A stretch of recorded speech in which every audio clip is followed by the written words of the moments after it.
Greetings and welcome to Stunthangar Video Hangouts. My name is Charles Carter, and I'll be your host this evening. I want to extend to you my gratitude for you watching Stunthangar Video Hangouts. If you are watching this as a replay, I want you to know that I host these YouTube live streams every Monday and Friday evening starting at 6:45 p.m. Pacific Standard Time. So please make a note of this so you can watch or be part of the live stream. Plus, we have an after party following the live stream, which is sometimes better than the live stream portion. You must be a registered Stunthangar Forum member to find the link to be part of the live stream and the following after party. Here at Stunthangar Video Hangouts, we talk about building and flying model airplanes, sport flying, competition flying, and what you've been up to lately. To join our conversation, if you are already a member of Stunthangar Forum, you can find a link if you scroll down to the section called At the Bench. Now, if you're not a member or not logged into Stunthangar Forum, the At the Bench link will not appear. If you are not a member, please register at stunthangar.com/SMF. That's stunthangar.com/SMF. That's Smart Men Flying. You must place a space between your real first and last name when you register. You must also use a valid email address or Sparky. The proprietor of Stunthangar will not approve you. Now, if you're inclined to not come in, just enjoy watching us on YouTube, wonderful, fantastic. Please enter your questions or comments in the chat box, and I'll do my best to make your comments a part of the show, plus your questions as well. And by the way, you only can make comments or ask questions during a live stream. So like I said earlier, I host these YouTube live streams every Monday and Friday evening, starting at 6:45 p.m. Pacific Standard Time.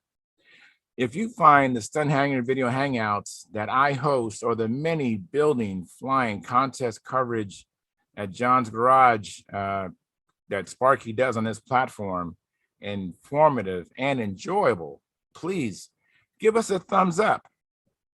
Subscribe, and when you subscribe, hit the notification bell and select all so that whether it's myself or Sparky comes on, you will be notified. And please consider joining Stunthangar's YouTube channel memberships, which start at just $4.99 a month, which is less than 17 cents a day. 17 cents a day. Okay, for this incredible information, wealth of knowledge, experience. It's just an amazing deal. I'm surprised people don't take advantage of it more than they do. Anyways, you can also use the super chat, which is a donation feature, which is in the chat box, and it's like a big dollar sign at the bottom of the chat box. This is on YouTube I'm talking about, and you can make your donations there. Okay, and when you join our YouTube memberships, you get special badges that Sparky and myself can see.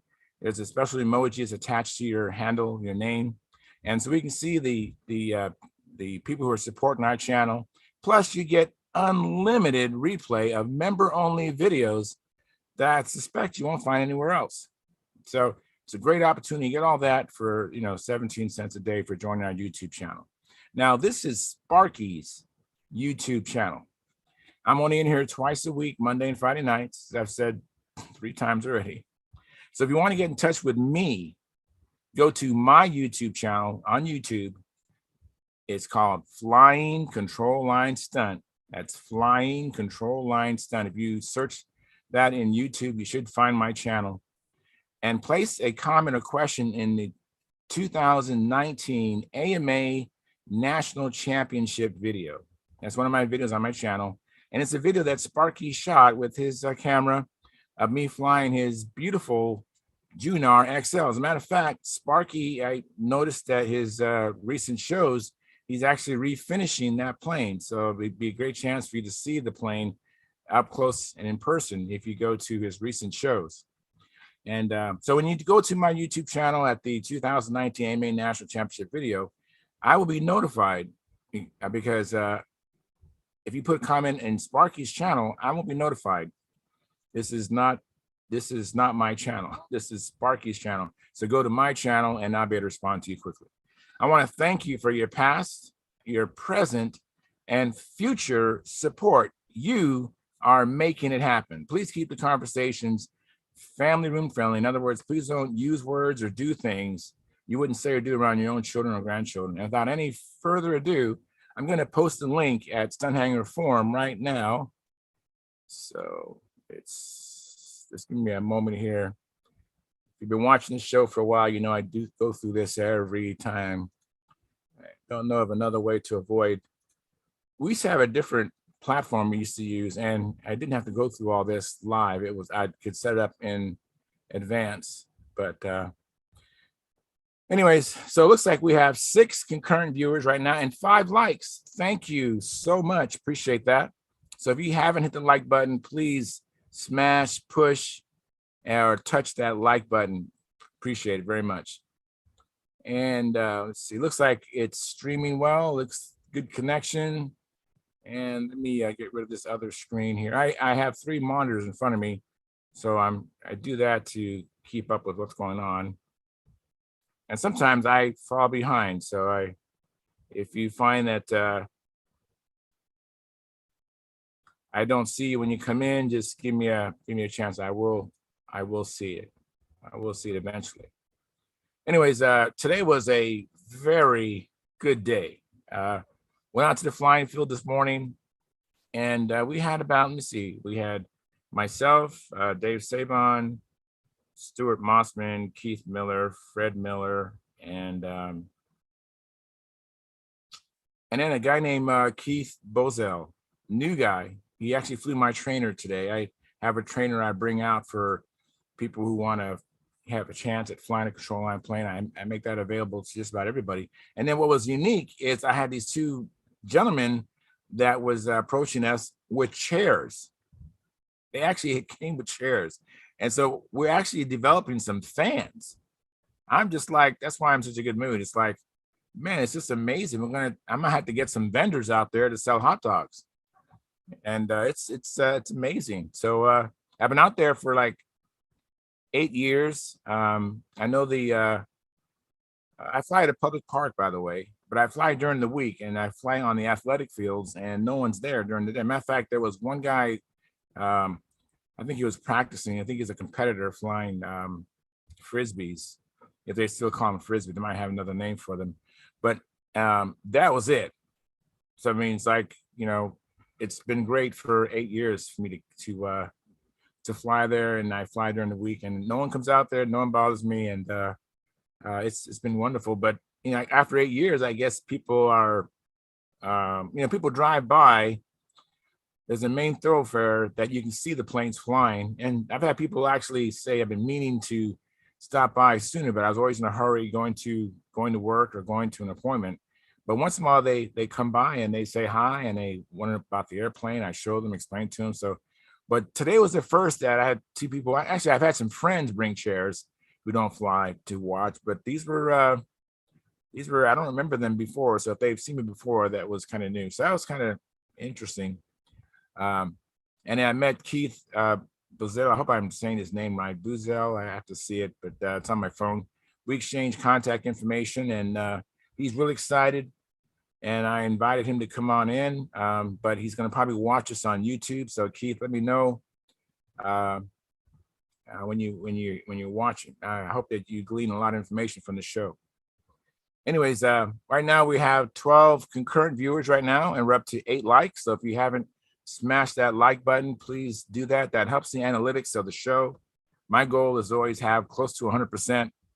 Now, of course, during the live stream, I have 100%, but as time goes on, it seems like less and less people do that. Just watch, just consume the information. Don't do anything as far as liking or subscribing or anything. So, but I just keep putting it out there, So please consider doing that. So I'm hoping that Dennis Adamison comes in.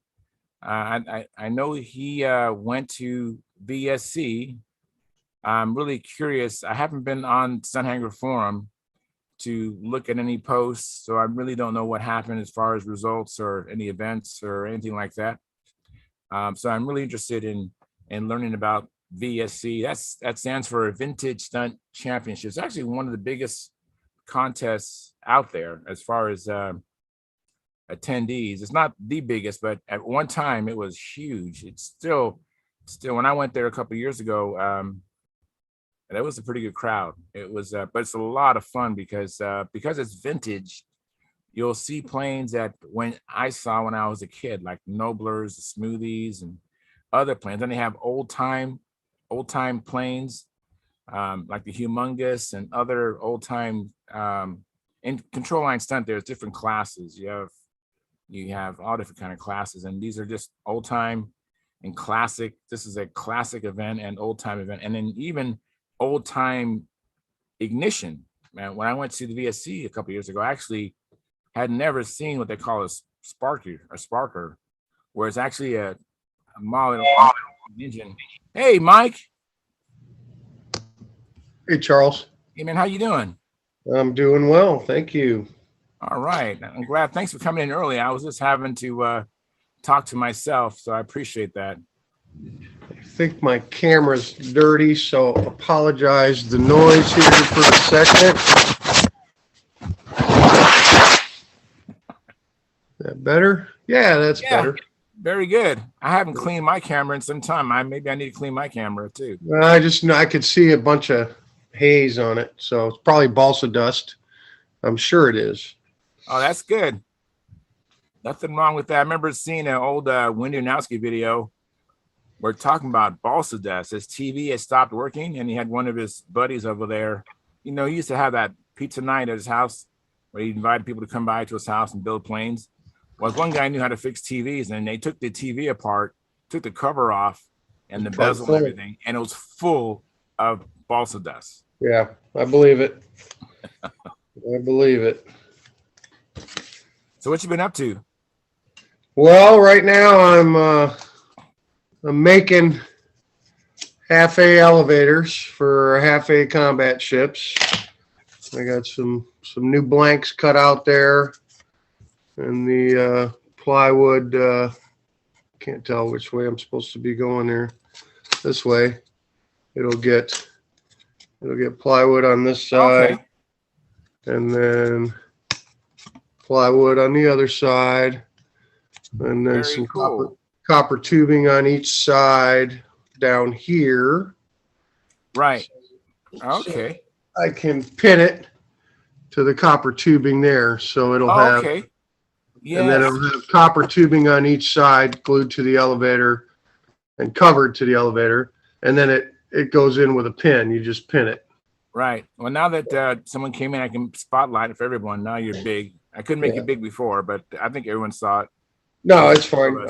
So I'm on to the half-A stuff now. Sam and I, we spent all of Wednesday, all of Thursday, and most of today repairing, patching, getting ready 21 speed limit combat airplanes.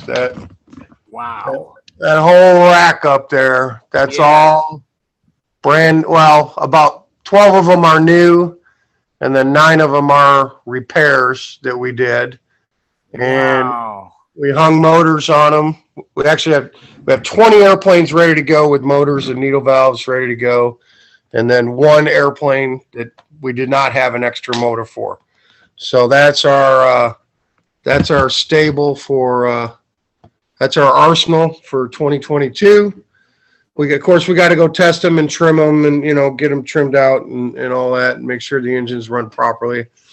But that's all our speed limit combat planes. Now we went through the half-A planes this afternoon. I only have 7 half-A motors, so we've got 7 flyable airplanes with engines on them, ready to go. Again, just got to test them and tune them.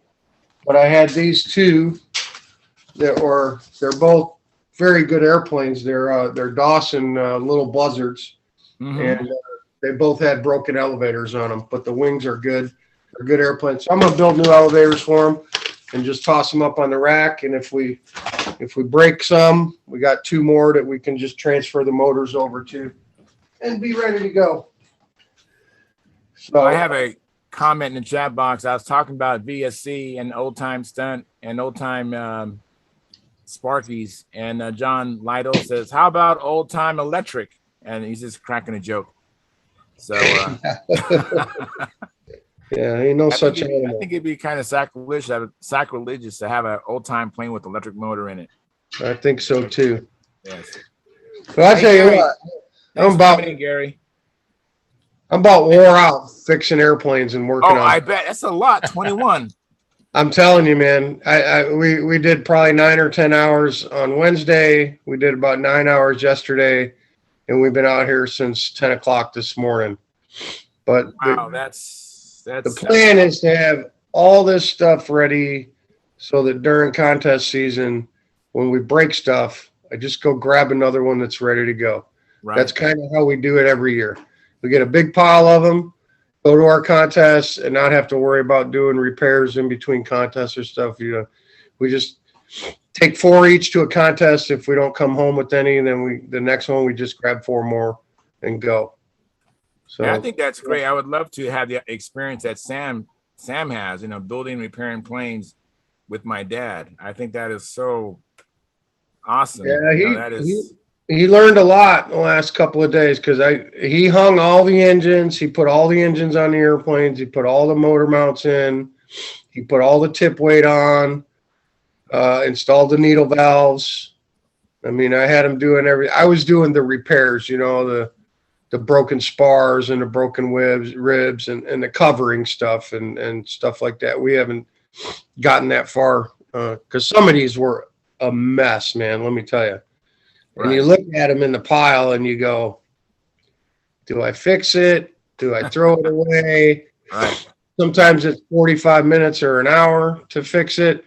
Some of them I had 2 hours into or 2.5 hours, you know, getting everything straightened out and then recovering it. But if they're worth saving, they're worth saving. If not, I actually had 2 piles of broken airplanes. Like, well, the pile that I'm like, okay, this one's going to be, these will be like an hour each and it will have a flyable airplane. The other pile is like, man, do I really want to do that? That's going to be like 3 hours to fix that airplane. Or it's a parts plane. It's a donor plane, you know. If you need something off it, you steal it off the other one. Right. So, now, Mike, when you was a kid, you actually did this with your dad too, right? Your dad. We flew control line, but he didn't let me fly combat. Okay. No, man, I came up in the 70s, man, and my dad was cheap. You know, we built ringmasters and flight streaks and, you know, other stuff like that. And of course we flew the jets, but Dad would never let me get into combat because he was like, I'm not building all those airplanes so you can go out and tear them. You know, that's when you had to build your airplanes. Oh, yes. There was no buy and fly. There was no buy and fly Russians, and there wasn't any easy foamies either, you know. I think back then, even if they had like easy foamies, like today, you can get cores and slap together some, you know, you were building, gluing with ambroid and epoxy or, you know. Yeah, that's right. Covering with silk and dope. You know, we've talked about this before, I think, with Howard. I got huge respect for any of those combat guys from the 60s and 70s that, you know, had to build 6 or 8 airplanes, and they had to build 6 or 8 airplanes and cover them and paint them. And the lifespan of a combat plane can be 30 seconds. And my dad just wasn't down with that. He's like, I'm not spending that kind of money for you to go out and tear that stuff. You want to fly some, you know, aerobatics with a ringmaster, that's fine, but we're not doing that. I'm not building, you know, so I never had the chance to do it. And when I got older and got back into control line again in my late 30s, I went, hell, I'm a grown man. I got my own money now. I can go do what I want. I can go fly combat if I want, you know. But on the same token, having Sam and him coming up with me, I kind of understand where my dad's coming from because we spend a lot of time fixing airplanes. We break a lot of stuff, man. I bet. I know because combat guys look at planes as tools. You know, it's a totally different mentality. We break a lot of stuff and we spend a lot of money, you know, We try to make everything we have go as long as it can go. Absolutely. You know, we're all about repairs, but sometimes you just got to break down and you got to buy new models, you know, or you got to build new foamies or whatever. But I mean, but it's not anything like it was for those guys, you know, 60s and 70s and even early 80s, you know, that were still building. They were, you know, actually building models. Yeah, It's that's pretty easy amazing. to get into combat today if you can spend a little bit of money, you know. Yeah, it's amazing. Yeah, absolutely. So Gary, how you doing, Gary? Okay. All right. Yeah. Good. I used a lot of testers glue when I was starting out. Sure. Yeah, did Yeah. you sniff it too, or did you just put it on the planes? Okay. Yeah. I didn't want to waste the money and I never liked it. I mean, yeah, never even thought about getting it. That's kind of stuff. Yeah, I know some kids, they did sniff the glue. I Yeah. think that's why they changed the formula and stuff like that, because it used to work really good. Yeah. I grew up with Ambroid, like Mike mentioned, and I remember the Ambroid smell and building planes, and yeah, there was no ARFs or anything like that. If you wanted to fly, you had to build your plane. And for me, it's, you know, it's I'm hands-on now. I mean, I've how I approach a lot of things. I do it myself. Yeah, I remember Dad using Ambroid, but Sigment was the big one I built with in the 70s. Sigment.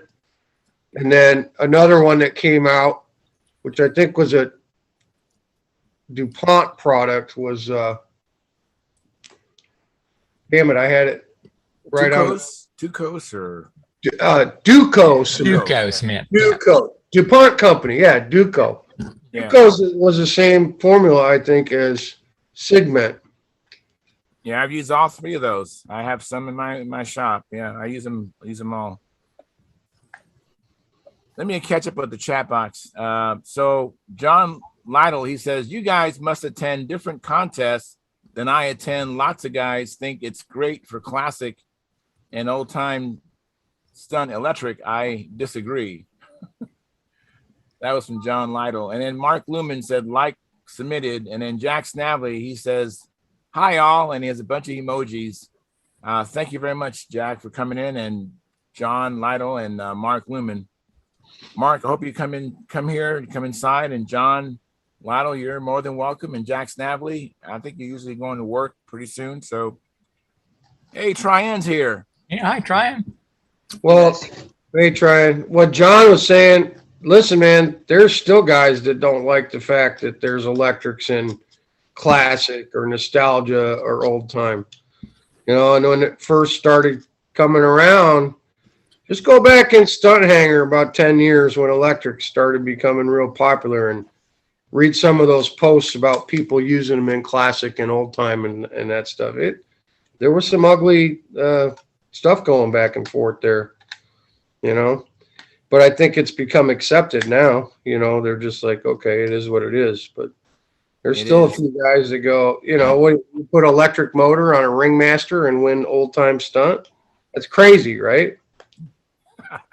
Well, you know what? I'm not a really big fan of Ringmasters in the first place, so I don't. Well, or you put it on a Jameson or something that originally had an old Sparker engine on it or something, and you go electrify it. Yeah, yeah. You know, kind of. I get it. I mean, I get why people want to keep the event pure. Yeah, absolutely. I like seeing the old time planes with the old time engines and hearing and smelling the caster and all that. It reminds me back a time gone by. So I am kind of sentimental with the caster and the old engines. You know, we do have new modern stunt ships that can electrify. So Jack Snavely says, I have and use Duco and Sigment. They're all very good. Yep, I agree. They're all very, very good.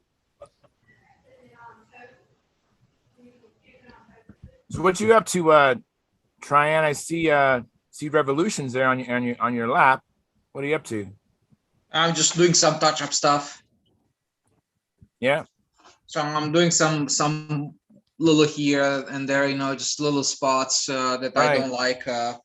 and that's what I'm doing right now. I'm just dealing with those little spots here and there. Then I'm gonna start to mask things off and start to put like a put some touch-up paint here and there. It's nothing.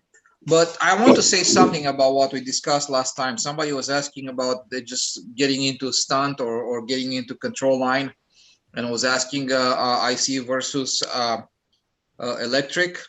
All right. And it's like I think IC is good, okay, but for one reason only. It's beginner like to they kind of smash planes more often than advanced flyers. And when you smash a plane and it's electric, the batteries like to light your fire up, right? Yeah, I guess so. Yeah. Yeah, so that's one caveat I would have to say. However, on the hindsight, on the opposite side, you can look at like electric is so easy to set up, and it gives you consistency, and then you can learn stuff because you have the consistency of the back. So it's positive and negatives, right? Oh, Now, if absolutely. you have a good motor that's gonna, if you have somebody that can be next to you and coach you a little bit in how to deal with the IC motor to make it run good, get the right fuel, get the right everything right, because you have to get everything right for it to run right, Mm-hmm. and consistent. And that's the hard part of it, especially if you're by yourself, right? If you have somebody that's going to coach you and get you in the right direction, then that's going to be, I think that's going to be overall beneficial, right? Oh, absolutely. Doing this, doing this on an island can be very frustrating. If you're out there on an island by yourself, you definitely need to have someone to help you, whether it's IC or glow. Especially this hobby, it's this particular hobby is need to have someone help you. Yeah, especially when the motor runs on IC, that you definitely need a lot of help. Electric, it's a lot easier. You can just copy somebody's setup, set it up, go out, fly the plane. Even if it's a different plane, that really doesn't matter much. You fly the plane, you discover like on the first flight, well, it was too slow. Okay, put tick, tick, tick, you make it a little bit faster. Okay, now I'm happy. Good, you're done. From that point on, just charge battery, put it in, and done, right? And it's super, super simple from that standpoint of view, right?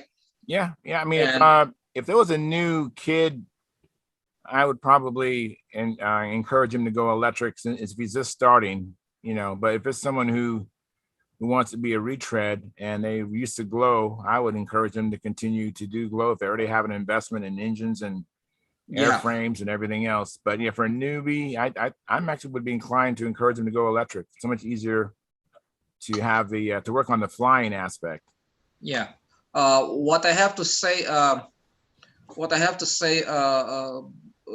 about that, I think electric might be even cheaper to get into than IC, especially with the fuel prices of 30-40 bucks a gallon nowadays, and the difficulty of finding a gallon of fuel anywhere that's suitable for your model, because not any fuel is going to work well with your model. However, any battery that's the same voltage, pretty much is going to work with your model. So if you look at batteries nowadays, they drop down in, like, if you get like for example, a 40 size plane, like a Ringmaster, right? So you need about 2200 milliamps 4S battery. And those batteries you can find pretty much anywhere for like 12 bucks, $15 a pop, right?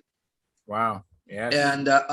And also the motor can be like 30 bucks and the ESC. So with $100 you can have batteries, motor, ESC. I mean, you're ready to go fly, right?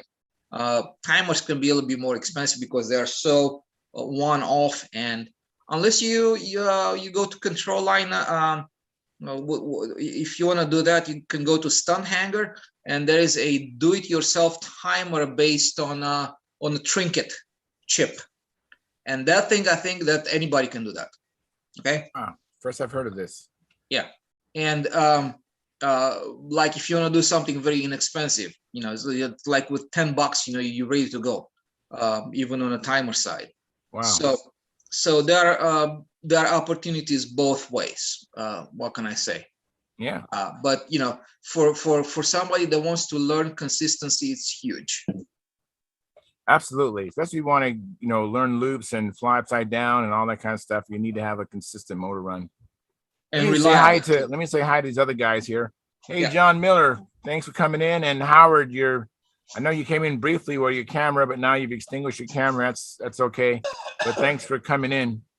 So what's been going on with you, John? What you been up to? A new shirt. Yeah, I was just getting ready to check it out. Let me make you big so I can read it here. Everybody can see it. Spotlight, everyone. That's what I do. I grow a beard and I know things. I like that. I like that. Very, very cool. That's a nice color too. I like that shirt, the whole package. Yeah, I liked it so much I actually bought two of them. There we go. One long sleeve and one short sleeve. Very, very cool. Yeah. Let's see. I see Mike heavily working at something. Yeah, he's doing little finishing up pieces out of big repairs. ones. Is that what he's doing? Making little pieces out of big ones? He's making some stabilators for combat planes. Okay. How did I wonder how the Axioma's coming along? He muted his mic. Only flew it the one time. I still haven't made the necessary changes that I need to make. Oh, okay. Did you fly that new combat ship? No. So yesterday was going to be the day because we had 70 degrees and beautiful weather. It rained the other days, and Sam and I worked all day Wednesday in the garage getting combat stuff ready. We were going to go fly yesterday, and I said, man, we're making really good progress here. I said, look, you want to just keep chugging away and getting these planes ready, or do you want to go fly? And he opted to work in the garage, so we did not fly yesterday. And then Very good. we've been out here all day today. So it's important that we get, I mean, we have to take a lot of stuff with us when we go to a contest, man. It's two people, and I don't want to be doing this stuff in the summertime when we're either trying to go to a contest or wifey wants to go out on the boat. I don't have much time in the summer to get stuff ready and do repairs and things like that. So I was telling Charles earlier, John, before you got on here, I like to have a big pile of stuff and take what we need. And as we wreck it or have problems with it, we just put it away and grab something else. You know what I mean? Yeah. Combat flyers kind of remind me of free flighters. Free flighters are totally happy when the airplane flies away out of sight. Oh, yeah, for sure. Combat flyers have to take a lot of them because they'll go home with less. John, before you get on here, I like to have a big pile of stuff. I hear myself. Yeah, that's Mark Lumen, I think, or someone else. But that's okay. He fixed it. I say he because we're all males here. Hey, let me say hi to Carl. Thanks, Carl. It's been a long time since I've seen you, huh? Yeah, it has been, guys. Hope everybody's doing well. Carl, your microphone is really lagging for some reason, but he doesn't have enough bandwidth. Yeah, so anyways, Carl, thanks for coming in. I appreciate it. But yeah, Carl and I was flying earlier today, and about 5 or 6 other gentlemen. We had I don't know if you guys heard my introduction to the show, but we actually had 2 gentlemen come with chairs. I mean, we're actually beginning to have fans. Isn't that amazing? You've made it big time now. I'm gonna start looking for vendors to sell hot dogs. Yeah. I've been flying at the same site for like 8 years, and we had guys showing up saying this is the best show in Escondido, and they came with chairs. Make sure you negotiate a percentage from the vendors. Yes, exactly. So that was amazing. And then another guy who showed up, Keith Bozel, I think is his name. Forgive me, Keith, if I'm butchering your name. I only took the name down on my cell phone. Really haven't Heard you say it more than the one time, but yeah. So we had those three gentlemen, and then we had like another 6 flyers. So there's like 9 of us out there. Oh, that's beautiful, awesome, man. Beautiful day. There was and one of the guys that I'm just like admire so much. That's Fred Miller. He's 92, out there flying a control line plane. Yeah, so it's like I want to be like him when I grow up. I do too. 92, and he's flying, doing loops, flying upside down, doing lazy 8s, and yeah, Fred is the man. I like so it's a father and son, Fred Miller and Keith Miller. And one time there was Fred Miller, Keith Miller, and then Jeremy Miller. So there was 3 generations out there one time. And that was like, oh, I only could dream for something like that, to have my son and my grandson out there flying. But that's not going to happen. My son doesn't even fly. So, kids today. Hey, Howard, how you doing? I see your face now. I'm doing all right. What's happening with the Jive Combat team? Well, today I attended a Filipino birthday party. It was my birthday and that of one of Mary Lou's relatives, so we've been stuffing ourselves. Well, happy birthday, Howard. Happy birthday. Did you have to walk through the fire pit? Fire pit? Isn't that a Filipino tradition? Not that I know of. No fire walking. Okay. No. Maybe Ilocanos or something. No, not this. And I would have loved to have enjoyed some of that pancit. Didn't have any pancit. Had plenty of desserts. All right. So, Mark, what you been up to, Mark?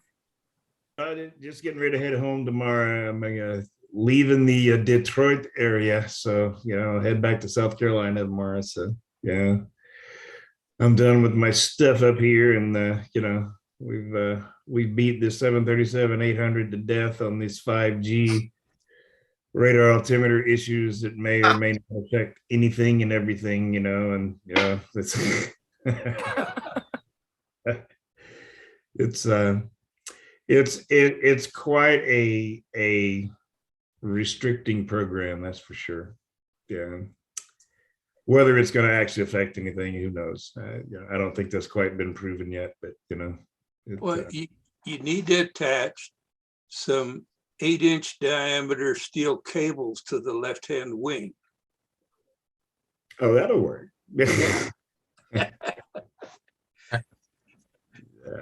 Yeah, but yeah, I hope to get back next week. Maybe get some time to get to. I got to run the engine in on the Hellcat a little bit, and get the Vector back together, and maybe do a little bit of flying this week. I hope to get some time. Did you run into any old skydivers when you were up there? Did you call Pelzer or anything? Or no, I didn't. And it's one of those things where we were just up every day at 5 and getting back about 7, and it just didn't work out this trip. So yeah, maybe next trip. It hadn't been the greatest weather either. So yeah. I did get by one of the hobby shops in Ypsilanti, and they pretty much are they looked at me like a dog looking at a watch when I said control line, so yeah. and didn't get over to the prop place. It was just too far away. Yeah. Okay. Yeah. Well, like I say, yeah. Yeah, people don't know what they're missing. Some people in the hobby stores don't even know what control line is. It's amazing. Yeah. They had some. I picked up some little Jap flags for to put on the side of the Hellcat, and yeah. Oh, very cool. Yeah. Make it look like he was an ace. So yes, very, very cool. I just got to do the dope test on it to make sure the dope's not going to eat them once I put them on there, because they're water slide. So I'm not sure. Yeah. I know. Sometimes it that could have an effect. I don't know. You know, I kind of wish we could still get the old, what do they call it, fuel proofer that we used to get back in the 50s. You know, just painted that over the water slides and they were good. Yeah. I remember that, the fuel proofer. Yeah, what was that brand? I'm trying to remember that dope. Aerogloss is one. Aerogloss, yeah. I remember the fuel proofer. You know, there's a I couldn't locate it for you, Mark, but amongst the Wendy Ranowski videos, there's a video where Richard Oliver was using a lot of these decals he made off his printer. He'd print the decals, then he'd fuel proof it. But I couldn't locate that video to save my life. But I know I've seen it where he talked about how he protected it from fuel and how he did it. I know Walt Burnell has posted a lot of YouTube channels, YouTube videos. I think it'd be like on the Texas trips. Right. And when he made his annual pilgrimage to Texas, and he'd visit at that time, was it Billy Rutherford and Richard Oliver? So it's in that part of section. If you see anything about Texas trip, you might come across that. Yeah, I mean, my plan was just, I'm just going to drop a little dot of dope on the sheet, you know, and just see. I mean, the plan would be to put the decals on and just clear over it, you know, because I still need to put about another coat, maybe a coat a little bit over the finish anyway. Yeah. So, you know, if the dope doesn't eat it when it's on the piece of paper, I assume it won't when it's on the airplane. So, you know, I remember an article in Model Airplane News back in the 50s about making your own decals. Now, back then, you know, we didn't have all of what you got now to make decals. And what they did was they had you take clear dope and you know that brown tape, you know, that you use for packing tape, brown paper. Well, you go to the glue side of that and you put a dab of, you know, put paint on your clear dope. And then you put your, whatever you're going to put there, you want to decal wise, and cover it again with dope. And you cut that out, take it to and it goes on just like a water slide. I tried it, it works. Huh. Very cool. It's interesting. Yeah. Here, let's see. I'll turn the camera around. Here's a printer that just came today that I got just for printing decals. Well, see, there you go. Wow. Is that the one that prints white? No. This is an LED printer. It's recommended by Phil Granderson of the Jive Combat Team. Well, it's got to be good then. Yeah, I bought a color laser printer once and it didn't work. Yeah, I think Dave had tried a little bit on one of his laser printers too, with some of the, and I assume it has a lot to do with the media you get to print on. You know, I've seen some of the sheets like Hobby Lobby and stuff like that. I've thought I wanted to try it at once, you know, but I think that might have been the key, just like you say, the LED printer. Huh? Yeah. Seems to be. So we'll see. Whether all LED printers work or just some of them. I think they're extinct. It's some technology they made for a short time, and right, yeah, and they cost more than they ought to, and probably can't get new cartridges for them. And only the Dash 782 that was built on Wednesday. Yeah. Of 1984. Yeah, that's. But as for fuel proofing them, you have spray stuff? Yeah. Okay, well, just spray on a light dusting of clear and then more later and build it up. Okay. I'm told that. I think I've done that, but I've used other stuff. And lately, I'm using the polyurethane base coat and clear coat and the DBC 500 polyurethane or base coat. I don't know if there's polyurethane, but PPG DBC 500 base coat works dandy for fuel proofing decals. Just give it a little tune to that. And yeah, it's good. Yeah. I figured since I left the last couple of coats, a coat and a half off the clear, and you could use one or two more, something. Yeah, well, okay, that'll be the time to put the little decals on and try to clear over that, And yeah, but you can try brushing, but the water decal usually comes off with it, right? I'll try to do it off the airplane, of course. Yeah, exactly. Yeah, you try to brush it on the airplane, the whole water decal leaves with the brush. Yeah. Or it all bunches up. I had thought I heard of somebody misting hairspray over the decal, Yeah, it's the same thing as lacquer. misting dope over that. Okay. Yeah, that I think was the one that was in Wendy's video. Huh? Yeah, because I guess what hairspray is lacquer anyway, right? Yep. Just a thin down version, I guess. Yeah. Good stuff. Let me catch up on the chat box. I have a couple comments I haven't read yet. No. Ed Carlaw, he says, left. My one and only combat plane was the Super Satan. Never pursued any further. I've never flown a Super Satan, but I've definitely seen them. And then John Lydell, he says, my last tube of Ambroid was a different mix, a touch darker in color and thinner. Yep. Yeah, I think they changed the formula because kids were sniffing it. So, and it probably, I don't remember it working as good as the original Ambroid after they reformalized it. Yeah. Well, they might have had to reformulate it so they could sell it in California too. Yeah, John Lytle, is he in California or is he in Northern California or is he in Oregon or? Not to be confused with Northern California. I heard part of what you said, Howard. He's where? Well, I don't know where he is, but he lives in Washington. Okay.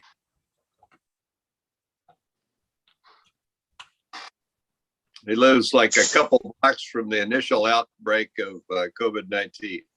All right. Really? Wow. In the U.S. Well, I'm glad that he's doing well. Well, I don't know if he is. I haven't seen him for a while. Well, he's typing. He can still type. Oh, that's good. Yeah, he made about 3 comments tonight. Yeah, John, come on in. The water is warm.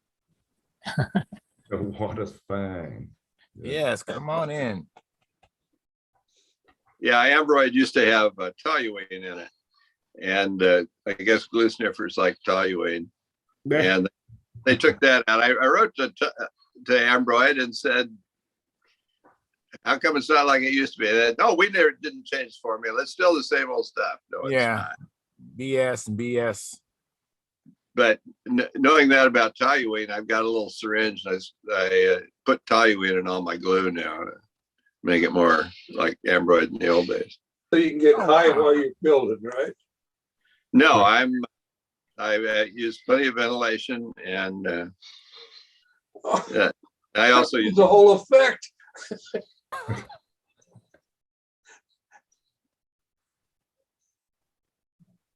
Yeah, I don't think I could even purchase toluene in California.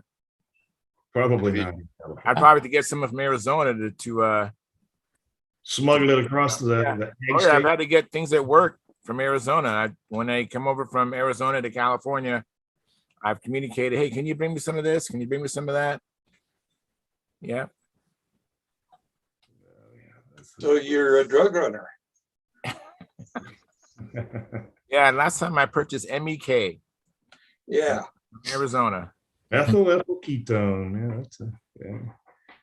Yeah, I sent Mary Lou to the hardware store last week for MEK, and they didn't have any. Yeah, MEK.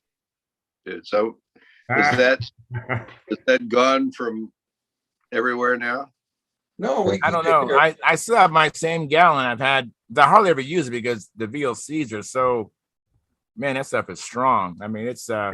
If it's the real stuff, you bet it's strong. That's a It can be nasty too. yes, you're breaking up a little bit, Howard. We're losing some of the words. Take it to the Golden State Stunt Championships. I'll take it home from there. there you go. I don't know if I can get any more. I'm going to hang on to this, but I'd be happy to give you some. Okay. Just remind me, okay? And I'll bring you some. They would probably some have out. been some out at the Boeing factory, but they have probably removed it from the property years ago. Yeah. We used to drive by a corner of the factory building on the way home. And Mary Lou said, "Hey, that smells good." It was MEK. They used MEK. Exactly. So that's a good one. Likes the smell of methyl ethyl ketone. Wow. But you just lucked out. You have an awesome wife. I mean, there's some husbands that they can't paint in their house. They can't dope. Yeah. They got to just do monocoat because their wives are really sensitive to different smells. But they can spray hairspray. That's an idea. That'd be a good cover. Hey, honey, it's just hairspray. Yeah. Well, Yeah. I'm looking up methyl ethyl ketone on the World Wide Web. All right. Yeah, I know at most of the aviation MROs and stuff like that, they banned it, for consistent use. Let's put it that way. Yeah. That it's Okay. it's Yeah, here's the West Marines website. Excuse me, Mark. no. It says not for sale in California, There you go. but it should be for sale here. Ah, So cool. whatever works, you can't get in California. Just so that you know. Well, Washington State is Northern California. You know that, don't you? No, I didn't know that. Yeah. No, we have water. Yeah, you do. Lots of it. Gets renewed every day. Yeah. So John Lytle says, I live across the lake from Seattle. Which Yeah. lake? Washington Lake? Lake Washington. Lake Lake Washington. Washington. Okay. And then Tom Greasy, I have not seen you in forever, Tom. And he goes on to say, hello, Charles. I don't know how to enter. I have Zoom. Do you have to buy to join? No, you don't have to buy to join. Just Tom, just make sure you're logged into Stunthangar. There's a link posted under at the bench. So if you when you go into Stunthangar, if you see hello Tom Greasy, you're logged in, and then scroll down toward the bottom, not the bottom, but just scroll down till you see the place called at the bench. And I posted the link there today with today's date. Click on that, Tom, and upon coming in, you might have to just allow for your camera and for your microphone, and then you should be showing up very shortly. Look forward to seeing you, Tom. It's been a long time since you've been in the Hangouts. It's Hey, on Howard. be a regular participant all the time. Go ahead, John. Hey, Howard, they still got the floating bridge across Lake Washington? Yep. Wow, I would have thought that has sunk years ago. I think one of them did, but it's back in service. That was always a trip, especially when the wind was blowing. It's pretty stable now. No, I was talking about the waves that hit one side of that bridge, water would come up over and go right over. Yeah, you get a little wet driving across sometimes, but it's fresh water. It won't corrode your car. Right. Actually, if you put a little detergent on there before you head across, You could, yeah. A lot of guys do. Oh, by the way, Howard, I forgot to tell you, maybe I did tell you, but when I told Dave Sabon you said hi, he told me to tell you hello or hi back. Okay, goody. Tom Greasy says, I have. Try again. Okay, so I don't know, Tom. If that doesn't work, Tom, I can. I have an alternative way to get you in here. So let me know. Hopefully you'll be able to get in after you try again. The super secret. Looks like someone's coming in. Tom Greasy. I think he got. And then Tom is in. Oh, Hey, Tom, long time no see, buddy. I made it. yeah. Am I on here? You are on here, yes. Yeah. So I don't know, Tommy. If that doesn't work, Tom, I can. You might have another window. In here, so let me know. Hopefully you'll be able to get in after you try again. You got to close the other tab, Tom. Greasy. You got to close your YouTube. YouTube. Close your YouTube out. Yeah, gotcha. Hey, Tom, All right. Oh. All right. Well, I'm glad you came in, Tom. That's awesome, man. It's been a long time. Yeah, it has. How you been doing? Been doing well, man. Last time I saw you was at the Nats, and I saw you in person at the Nats, and that was awesome. Yeah, it was. Yeah, I've been. What's been 3 years? At least, yeah, because Yep. I just got my shop, which is behind me now. nice. I just got it done probably about 8 days ago, last week sometime. Oh yeah, I see a partial wing. Oh, I've had my whole basement all tore apart. I've done a whole bunch of new infrastructure. I've kind of did the whole inside of the house, and this past year I did the whole outside of the house. So I've been really super busy. Yes. What's Yeah. that You know? wing board that I see behind you on your right-hand side there? That looks relatively thick. I'm trying to figure out. Yeah. What's that? Right there. No, the other side. The other side. This side. This, Yeah. yes, that wing. What is that? Oh, well, Ah, P40. That looks nice. yeah, this is 8 days of work. It's an arc, but I've had to redo the whole thing. Well, the bell crank, hinges, this cheek here. Yeah. This cheek weighed 2 ounces, so I tore the old cheek off and I made this cheek and hollowed it out. Now it's only 0.7. Nice. So yeah, it took a lot of weight off. A buddy of mine had the same airplane. It's a Brodak Arc. And he said, "Oh boy, the nose is really heavy on this thing." So yeah, I kind of did some constructing on that. Very nice. You know, I've never seen one of those Brodak P40s in the nude before.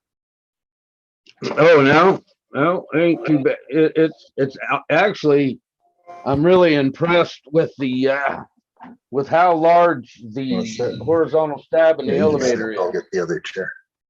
Yeah. Yeah, that looks good. It's definitely the size you need, because usually the P40s that come out has got a real small horizontal and elevator, you know. Mm-hmm. So I've got a lot more surface now. Well, you know, Mike, And of course, look at that.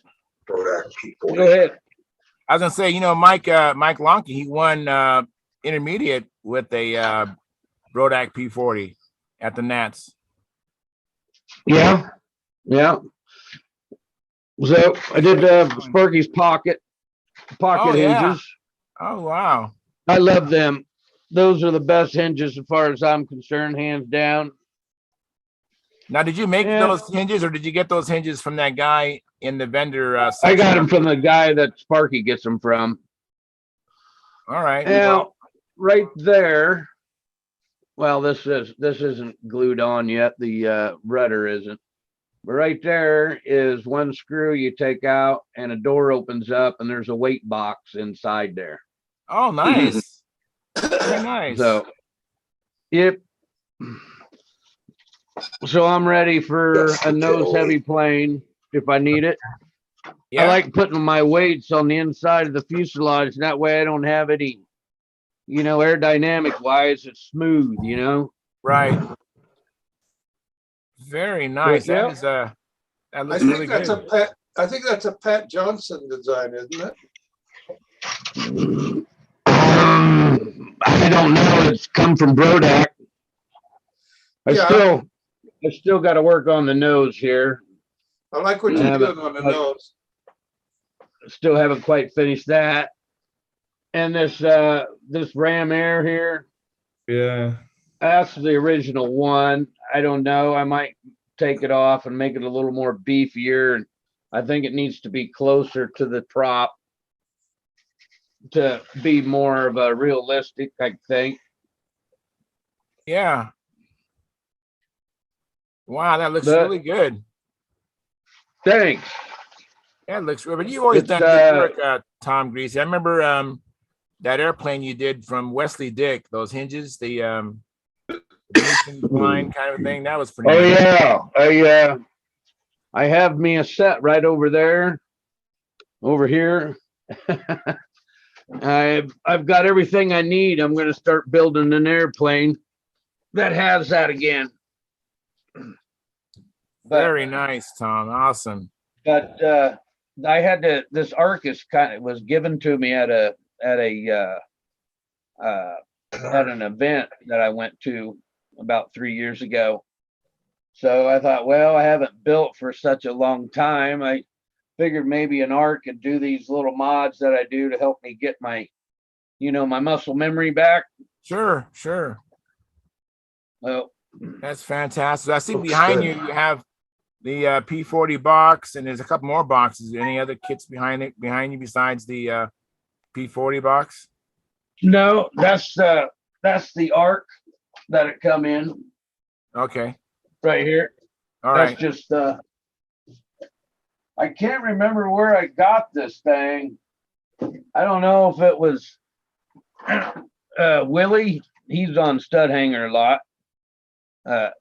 I can't remember if he gave it to me or another guy. Well, does that label say who designed that airplane on that box? Let me see.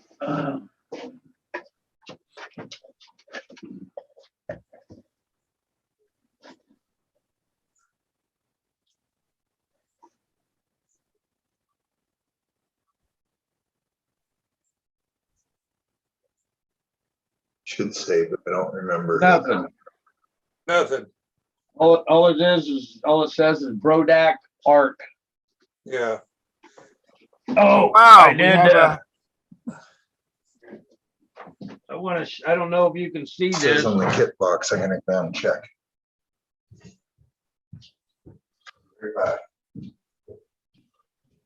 Oh no! I don't think it ain't gonna focus in. I see it. It's a broken. Yeah.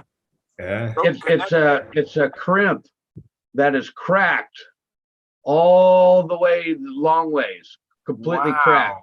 In other words, if I hadn't cut this off, these leads off of this airplane over here, you lost it. I guarantee you that lead would have broke. Oh, absolutely. That's for sure. I wouldn't want to take that bet against you. I think you're right. How do you? So you just thought to change the lead outs, or do you? Oh yeah. There's another arc that a buddy of mine had an ARF and lost it. He was flying around, all of a sudden, tink. Oh, the line snap. broke off and smash. I have a P40 ARF myself, and I need to check that out, I guess. Let me say hi to let me say hi to Naomi. I cut mine off, and I put the I put the tubing. I bushed my bell crank, and I use copper wire, and I use heat shrink. Pat Johnson's the designer.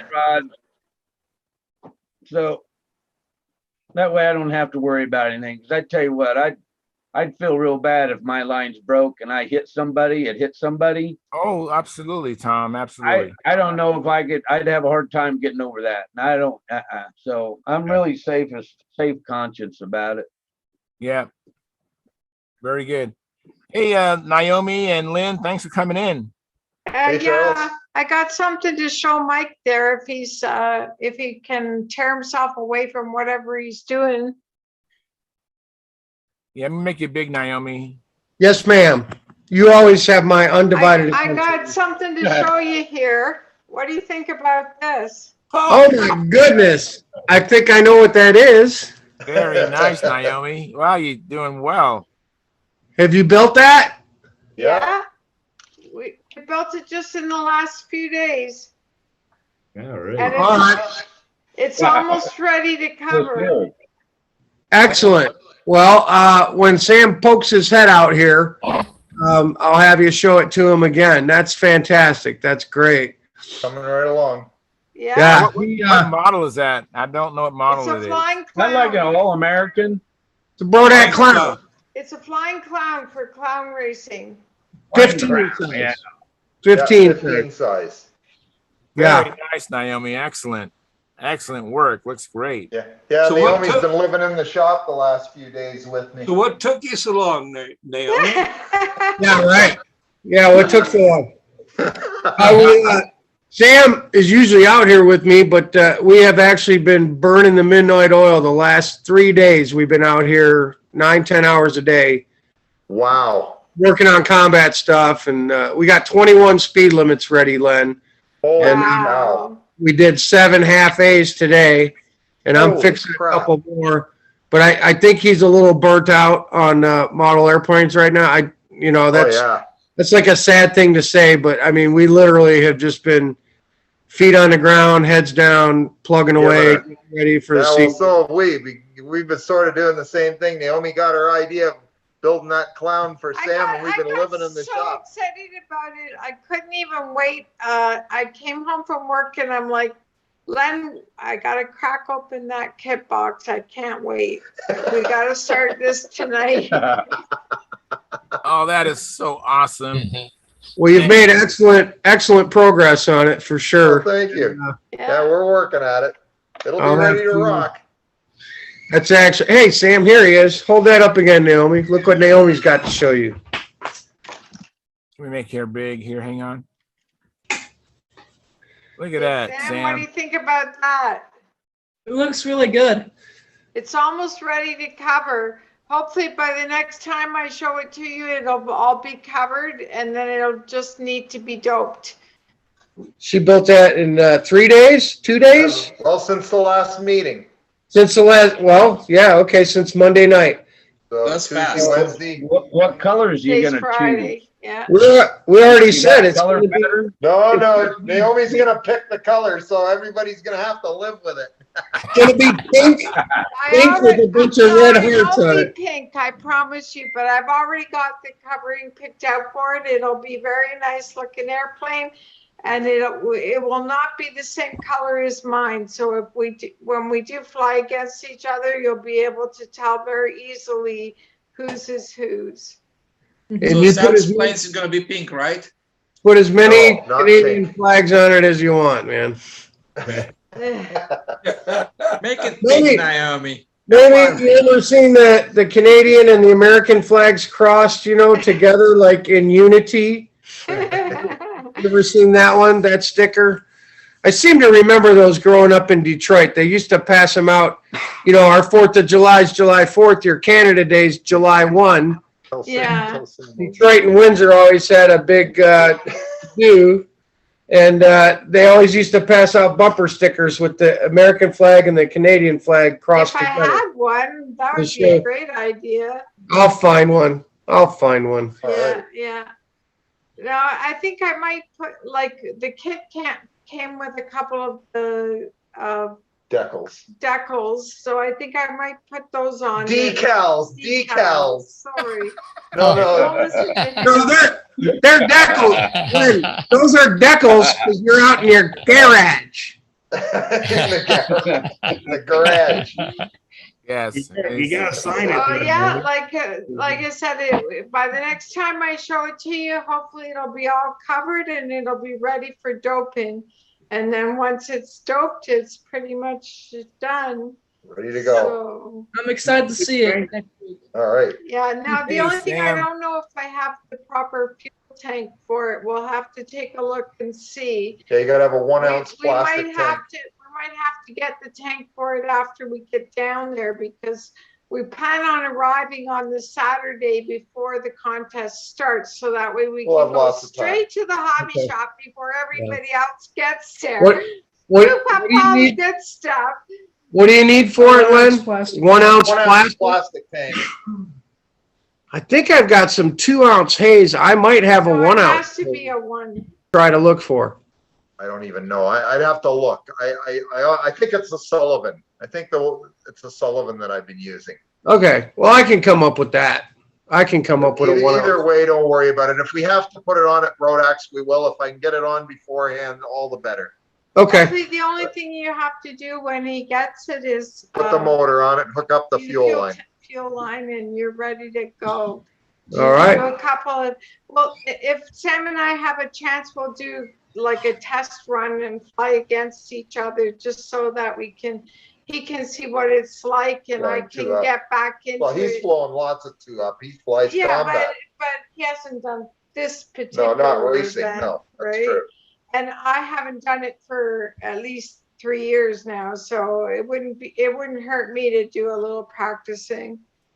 Oh, I'm sure you guys will do just fine, and we're gonna have a big time. It'll be just It'll be a big, blast.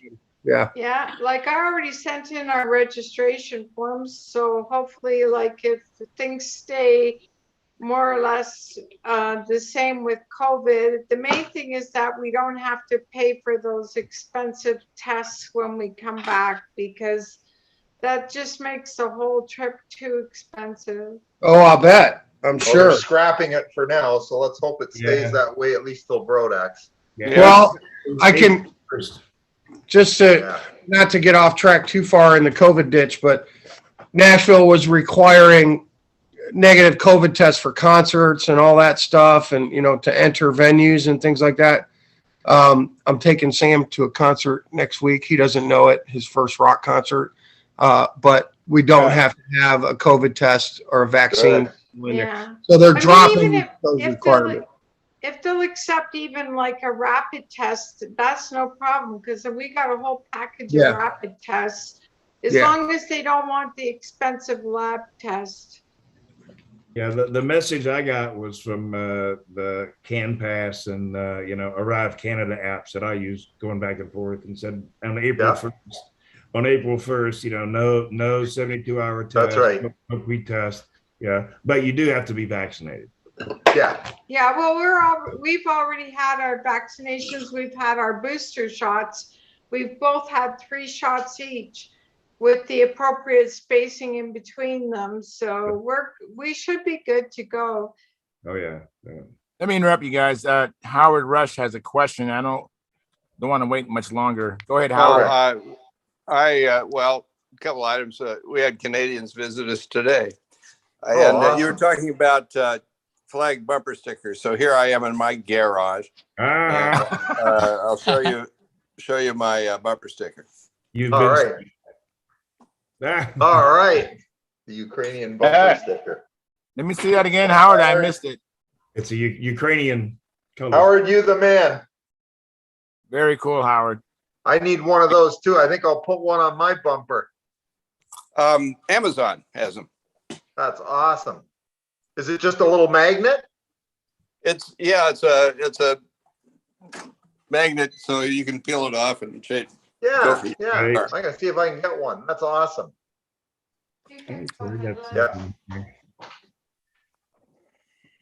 I got something somewhere if I can figure out how to share it. Let me see. Len, what does your shirt say? It says Beanfield Flyers. Oh, okay. All right. Very cool. All right. That's our traditional shirt here in at the Beanfield. And Brad runs the Beanfield. Brad Lapointe, who was on here Oh, last week. Brad runs the Lapointe. Beanfield. He owns the farm and runs the bean field. Fantastic. Let me interrupt real quick. Where's the bean field at? Dresden, Ontario. That's Canuckistan. And in Canuckistan, yes, that's right. So let me catch up on the chat box just a little bit. Thomas Greasy said, I have tried again. And then Keith Bozell, who I met today, said, thanks for a great day. Well, you're most welcome, Keith.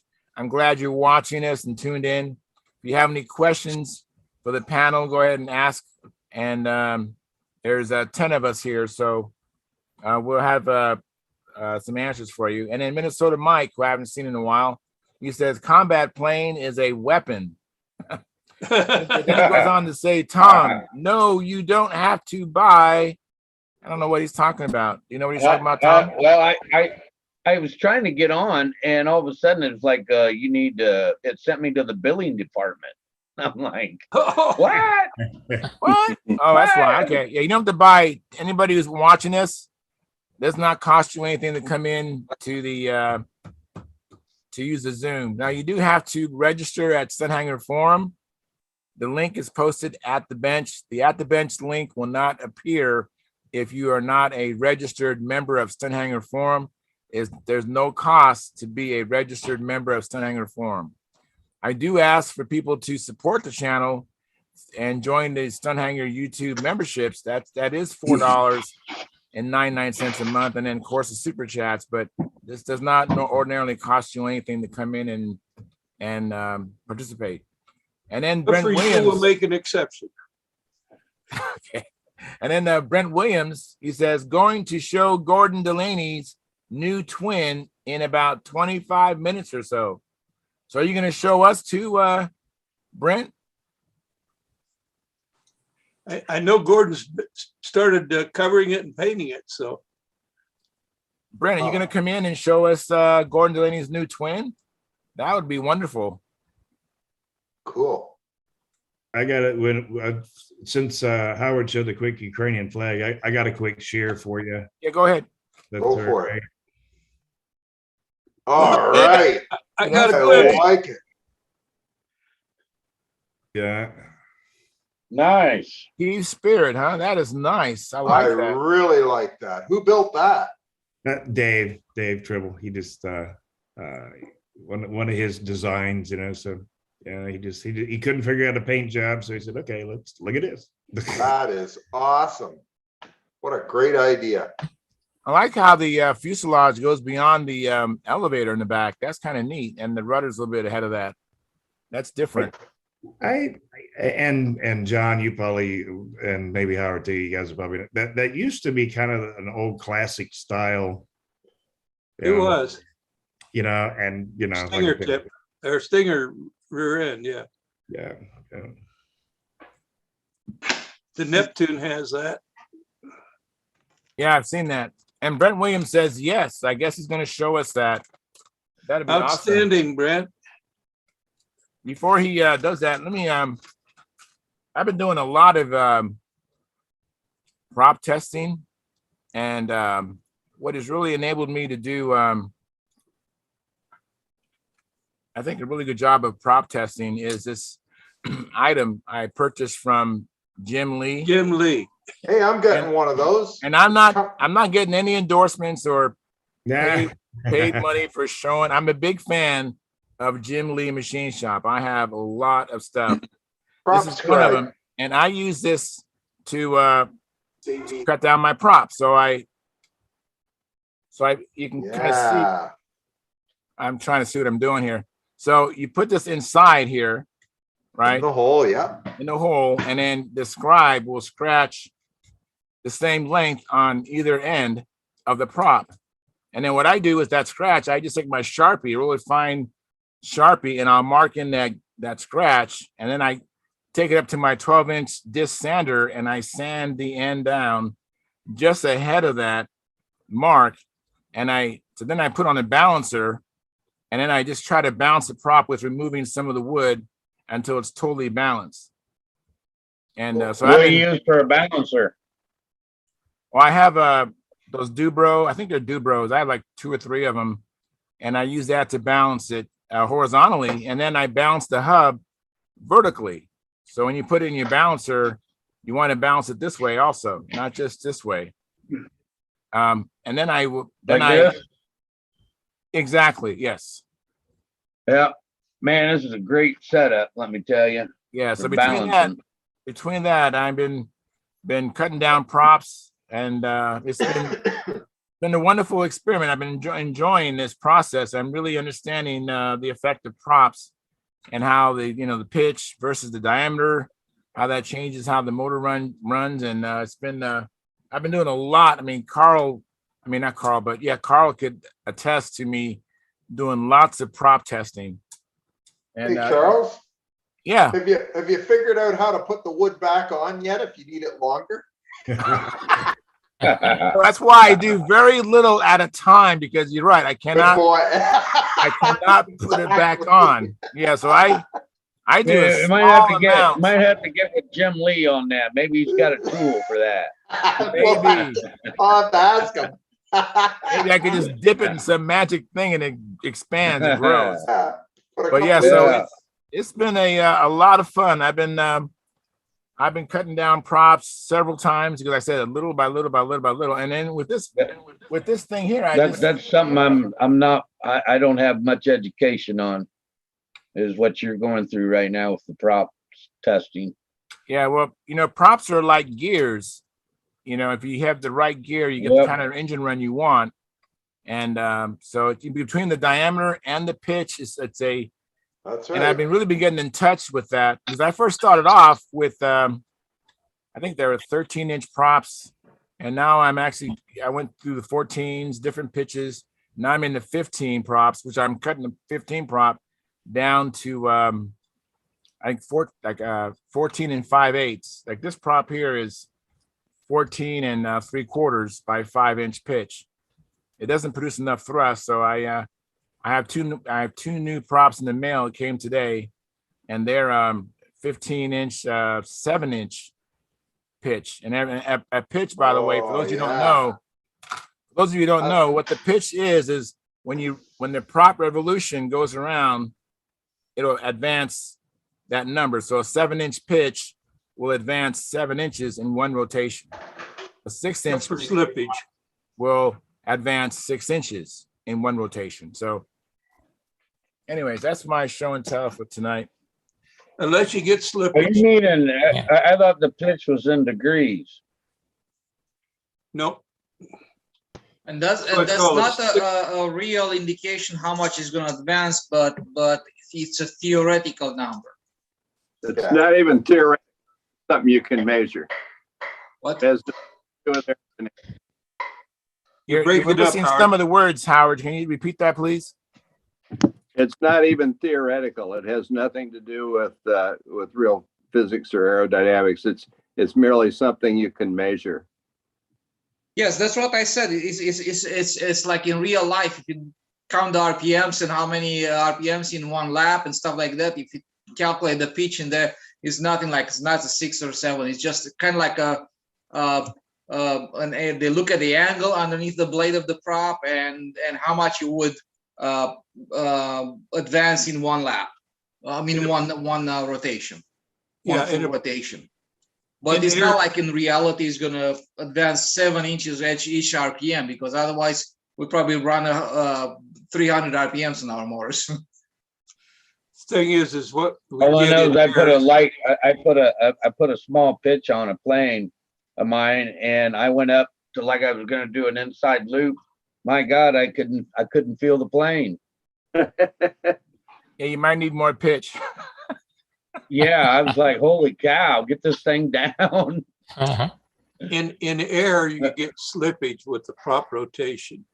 Slippage is another phony. Well, I know, but it's the way I can understand it. Well, you're understanding it then. Yeah, but the thing is, Howard, is go ahead. Yeah, so you got this kind of bogus concept of pitch, and you add to that a bogus concept of slippage to have the pitch come out right. Yeah, as well just learn how props work. Well, yeah, but for instance, what you see, what's the 6-inch pitch is in a perfect medium. At each revolution at that angle of the pitch, you would move forward. Say it's a 6-inch pitch, you move forward 6 inches. As the guy who signed Rev Up Props said, a propeller is not a screw going through cheese. Right. Yeah. Right. But if So it that's- was a screw going through cheese, it would. That's a screw going through cheese concept. Right. If it was though, then and so for us less educated, then what slippage tells us, okay, so it's not going through cheese, so it's got to be slipping. It's got a 6-inch pitch. Not slipping. Okay, whatever it is, it's keeping up. So Denny, Denny, I want you to chime in on this, please. Hello, Denny. Hi, Come Dan. on, Hello, come how on. you doing, Denny, everybody? Give us your 2 cents, and then tell us about VSC. Well, I don't know, just following, a little quick follow on that thing. I agree with Howard. Let's just say the propellers I was turning down here were not going through a chunk of cheese, all right? They're going through a chunk of ether or whatever. Anyhow, yeah, VSC is mostly completed now. We flew old time on Tuesday and Wednesday. Joe Gilbert finished on top with that, the ringmaster. Somebody posted a full chart of results on, well, top 5 results anyway. I was 6th because I never learned how to count up to 5. And you do 4 outside loops. You do 4 outside loops. It's, you know, you get the participation award. Really a bitch. If I'd have done 5, it looks like I would have had 2nd place. So. Oh, Denny. Oh, yeah, man. yeah. You drove I mean, back oh, to Indiana sorry. with that knowledge, right? You drove back to Indiana kicking yourself in the butt Yeah. for not doing 5 loops. 5 loops or 5 laps. I don't know. He locked up. Oh no. Pitch lock. Yeah, But it's a that's a- hotel. Well, at least he, Looks like he's in the at least he hotel. locked up with a smile. Yeah, that's Yeah. true. Let me remove him. So remove his him being big. I mean, he's still here. Anyways, all right, we're all caught up on the chat box. By the way, we have 20 concurrent viewers, 19 likes. Thank you very much. We have 0 chat revenue. Please consider supporting this channel with super chats and the new members to join the Stunthangar YouTube channel memberships, which start at just $4.99. So please consider doing that. Well, until Howard, not Howard, but until Denny gets back, I'd like to hear more about VSC. I didn't read the thread on Stunthangar, so I don't know anything that happened at VSC. I know that I've been there before. It was a great contest. I highly would recommend going to the next one. It's a lot of fun, kind of like Brodax. Reminds me very much. I'd love to go out there to Arizona. I bet that would be a blast. Yes. Is it always in Arizona? I don't- Always. Well, yeah. I mean, Yep. since it originally started in LA, but it was moved to Arizona some time ago. But I think the first one or Is it in two. Phoenix? Tucson, I believe, is where they had this. Or Yep, is it it's always in Tucson or Tucson. Phoenix? Yeah, Tucson at Tucson. Super Bell Park in Tucson. Last time I was in Tucson was early 80s. It hasn't changed much. I lived in Vegas in the 80s, and boy, that's really changed. Oh my goodness, hasn't it? Yeah, we'll consider it coming out to the Las Vegas Stunt Challenge, Tom. I mean, you can get good flights, and it's a chance to meet all the guys. Not all, but some of us. We No, I'd love to go. converge. Huh? Hey, I got a new airplane kit I'm looking at it. right there. Let me make it big here. Hang on. I got Oh, spotlight for everyone. There we go. All right. Yep. Oh, you're just Yep. all out for the P40, huh? Yeah, yeah. Oh, yeah. let's see what we got in this big airplane box here. Yeah, it takes me back to when I was a kid going to 7-Eleven and getting those model airplanes. Oh yeah. Oh, look at that. Oh, it's an arc. Maybe I'll make I'll make a free flight out of it. Very, very cool. It's like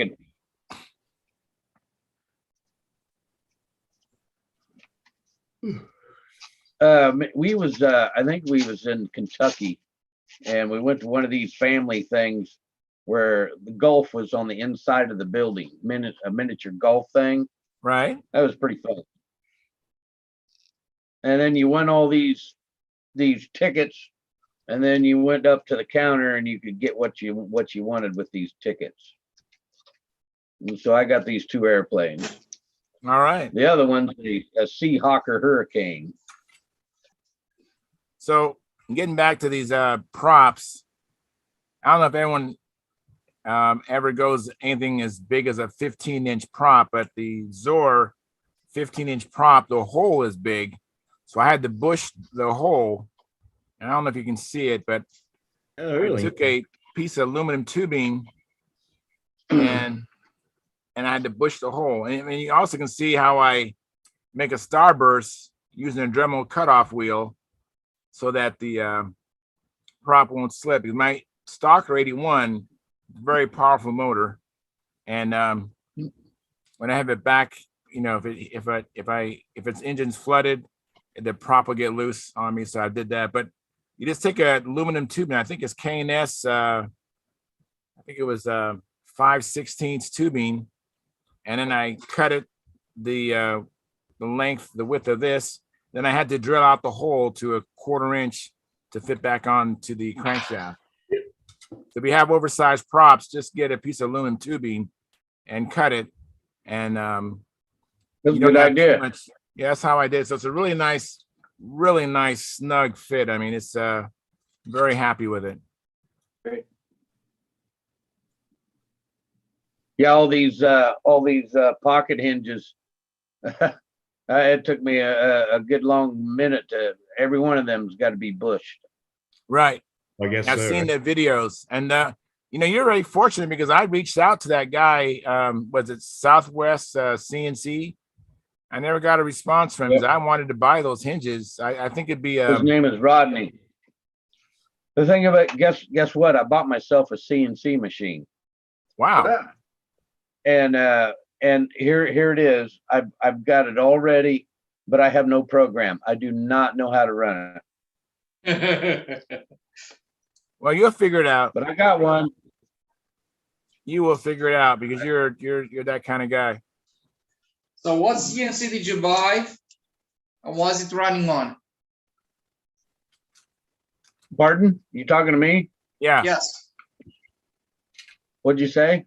What CNC did you buy, and what software is it running on?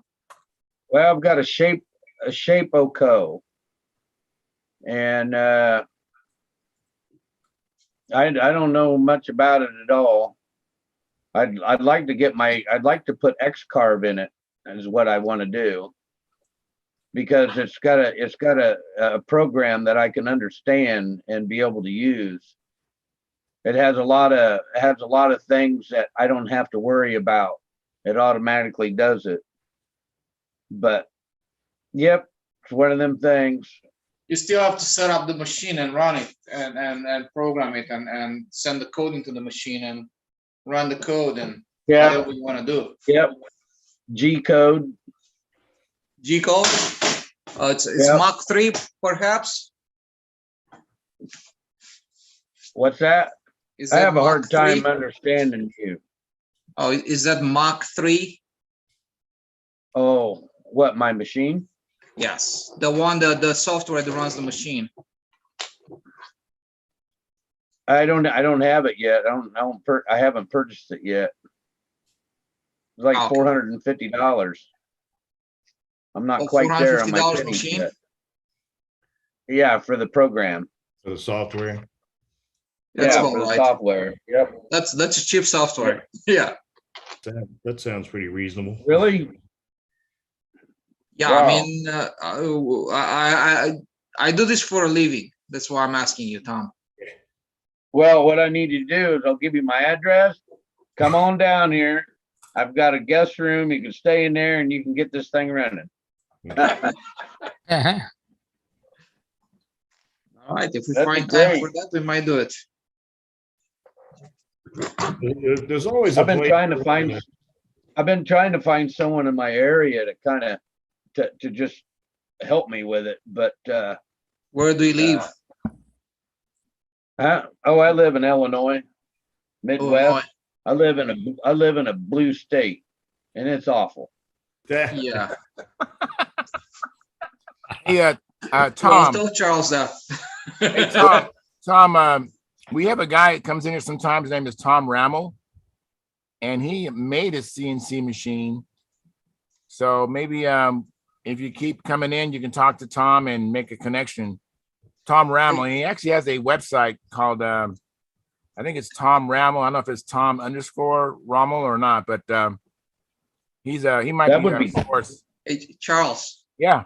I do that for a living, man. Yeah. Trying also. I mean, I just remember Tom's CNC machine he made was Yeah. making over a period I of also time. made the CNC machine too. Yeah. Oh, very cool, man. This thing, I even bought 4-foot rails with it. So it's right now it's 2 foot by 2 foot. Plus I can expand it 4 more feet Mhm. each way. Yeah. So I could actually make it 6 foot by 6 foot. No, 8 foot by 8 foot by 8 foot. Well, first you have to decide what you're gonna do on it. Well, right now I just want to be able to run it. No, but like, you have to decide what you want to do on it. What did you buy the machine Okay, for? these pocket hinges, that would be a great little project. Yeah, These so you- pocket hinges are made from 7-ply plywood. Mhm. That would be a good little project for it. Yeah. Can you show me a picture of that pocket hinge that you're talking about? It's like a 3/8 inch lollipop. It's a wooden, like a 1/8 inch thick lollipop. Oh, so it's just a lollipop with a hole in the center? Yes. That's it? Yeah, right here. Oh, that's easy, man. Make it big to show the audience. Yeah. And Let's plus go you again, can Tom. make it, plus you can make it different sizes. Like, see, Yeah, this of is course. this is 3/8 diameter right here. Mm, So, you want to use that for 1/2 inch. Now these flaps that I did right here on this one, that I measured the leading edge of the flap, and it's 7/32. It's 0.2188. Yeah. So I had to cut these. I had to make these and cut these down to 3/16, and then bush it. What Why are they? not cut them down to 288, to 188? Yeah, I took it down to 186. Yeah. What are the hinges made of? Is that ply or Yeah, it's 7-ply plywood. You could probably just use even better, use some Garolite for that. Use what? Garolite. Garolite. What is that? it's like a phenolic, right? Something like that. Garolite, it's basically a bunch of fiberglass stuck together by epoxy, and they come in sheets that are certain thickness. And they are very durable, they last Yep. forever, and very Oh yeah, hard that would material. be strong. Yep. Yep. The one thing I like about these hinges, though, is because when you put them in the plane, it's a wood to wood joint. I mean, it's a great glue joint. Exactly. Yeah, it ain't coming out. How do you hold it down? The only thing. Pardon? How do you hold it down to cut it with the machine? What? If you got- Well, you can use laser double face tape. You can use double No, it's face not gonna tape and work. hold the plywood down to your bed. No, double-sided tape is not gonna work. You No, can why? use, I'll tell you why right now. because the tool is gonna, as soon as the tool is gonna touch the top double-sided tape, it's gonna load up with that glue on it, on the tip of the tool. It's gonna stop cutting. It's gonna push everything all over the place. Ask me how I know. Oh, yeah. Well, you know, you don't have to, if you got a 12 by 12 inch piece of plywood, you don't have to put, you don't have to put that all over the place. You can put it on the edges. But another thing is you can, I've even seen guys glue it down. I've also, my machine, I got little T slots where, you know, I could put T slots in there and put the arms down and clamp it down. You don't want to do that either. You're gonna cut through the machine table. You don't want to cut the machine table. You want to put it won't even be on the edge, on the border. Yeah. So what you probably want to do for that output is just a piece of scrap plywood on top of it, something that you get from construction or something like that. And you can even bolt it using the T slots, and then you can hold the piece of plywood whichever way you want to do. Just put a couple of hole screws through them to be nice and rigid, and leave tabs on a cutout.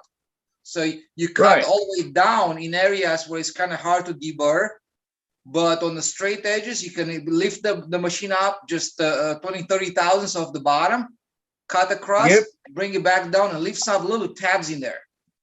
Yeah, see this, if you look here, if you look on these, there's two tabs on here that holds it in place. So, you know, after you're done cutting, you gotta snap these out. Yeah, of course. Or sand them off, something like that. You can laser that, can you, Howard? Yeah, that's what I'm thinking. Yeah, you can. Send me a CAD drawing of it and I'll laser you some. Yeah, that's another way of doing it. Yeah, of course. But actually, the CNC machines are better for other applications, not this kind of the 2D stuff. 2D stuff, you can do it anywhere. You can do it on laser or something else. But now, if you do a CNC machine, you can do 3D cuts, right? Yeah, that'd be nice. I'd love to do some craft 3D cutting. Yeah, where I'm software. Where I'm at, we have it's called every October, every first 2 weekends October, we have what's called a Spoon River Drive. It's actually where Jesse James and there's some other famous outlaws that used to hang out down by the Spoon River. That's the name of it. It empties into the Illinois River. Huh? Yeah. And now I forgot where I was going with this. Yeah, I think I know Jesse James. I saw him in Gotham Garage. I think he's got that stuff, and he was doing some machining over there on his stuff. Oh no, I was talking about the Outlaw Gang. Not Jesse I'm lost. The fabricator builder. Brian's probably not up on old West outlaws in American history. James. But anyway, you can. I got a 10 by 10. What I usually do is I set up my old Maid-Rite. I just serve Maid-Rites all day, but I'd like to set up a little craft and cut some things, you know, with my CNC. I just love doing that stuff. Well, we got Denny back. Denny got locked up when he was talking about I was talking about BSC. All right, I'm going to try to talk a little faster and get the flavor a little better this time. First off, the BSC is the multi-day event. Tuesday and Wednesday were classic. Thursday, Friday, or Tuesday, Wednesday, old time, then classic. Tomorrow they're going to fly a Super 70s, and we had a Ringmaster event they ended up flying today. So lots of flying all week long. Nice flying site, 2 paved, 3 grass circles. The weather has been pretty good. We've had pretty good winds in the morning, borderline too calm on a lot of times, and usually starts coming up somewhere around noon or so.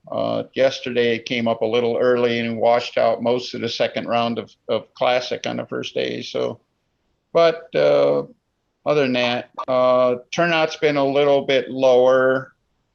I think they said there was 24 entries or something like that. 24 people, but most of the folks fly fly multiple events. So the total entries actually looks a little bigger than it really is. But in the past, they've had as many as 90. So it's definitely a change. I think it reflects, frankly, this meet appeals to a lot of the older flyers, and unfortunately, the numbers continue to get lower. Simple as that. And the number who are still flying. But one of the senior members there was my flying buddy Wesley Dick, and we had a surprise birthday party for him. He turns 90. Wow. April 10th. Oh, wow. Got a big old birthday cake for him. And that's nice. And let's see, Landing Shorts presented him with a hat for the, he's the first member of the 90 Plus Club. All right. Wow, that is awesome. Wow. So, and Wes was flying really, really well. And he had some bad luck in his last flight and ended up crashing. Oh. But I think we'll be able to put it back together, except for the motor, which I've never seen an outrunner bent quite like this. And I'll let it go at that. But at any rate, all in all, we've been having a pretty good time here. And of course, a lot of the camaraderie and things like that, the things you go for a contest, a lot of that really comes into play. As far as the competition goes, Joe Gilbert won the old time. I think he won the Ringmaster event too. Ended up second in Classic, and he's second to a gentleman named Steve Harris, who really Steve I've Harris never heard of before. I But know Steve Harris. Yeah, where's he from? Somewhere in California? Yeah, in LA area. I don't know exactly where he lives, but I see him at the Wood and Arrows contest, and his wife coaches him. Exactly. And that's why he's flying so good, because you know how wives are nitpicking you all the time, right? So she's just like, the book says this, yours looks more like that. And so his scores have gone up. Yeah, so I didn't know who he was or anything like that. Watched him practicing and stuff, and he was getting better and better through the practice. And come showtime, he was putting in the best flights. That's what you're supposed to do. That is so awesome. Flying a Gypsy, and I believe this is a first for BSC. He was flying an electric Gypsy, and he won. So the old thing about how they don't like seeing electric airplanes at BSC, I think maybe we can put that one to rest too. So the tide has turned. Yes. The tide has turned, he says. I think it may.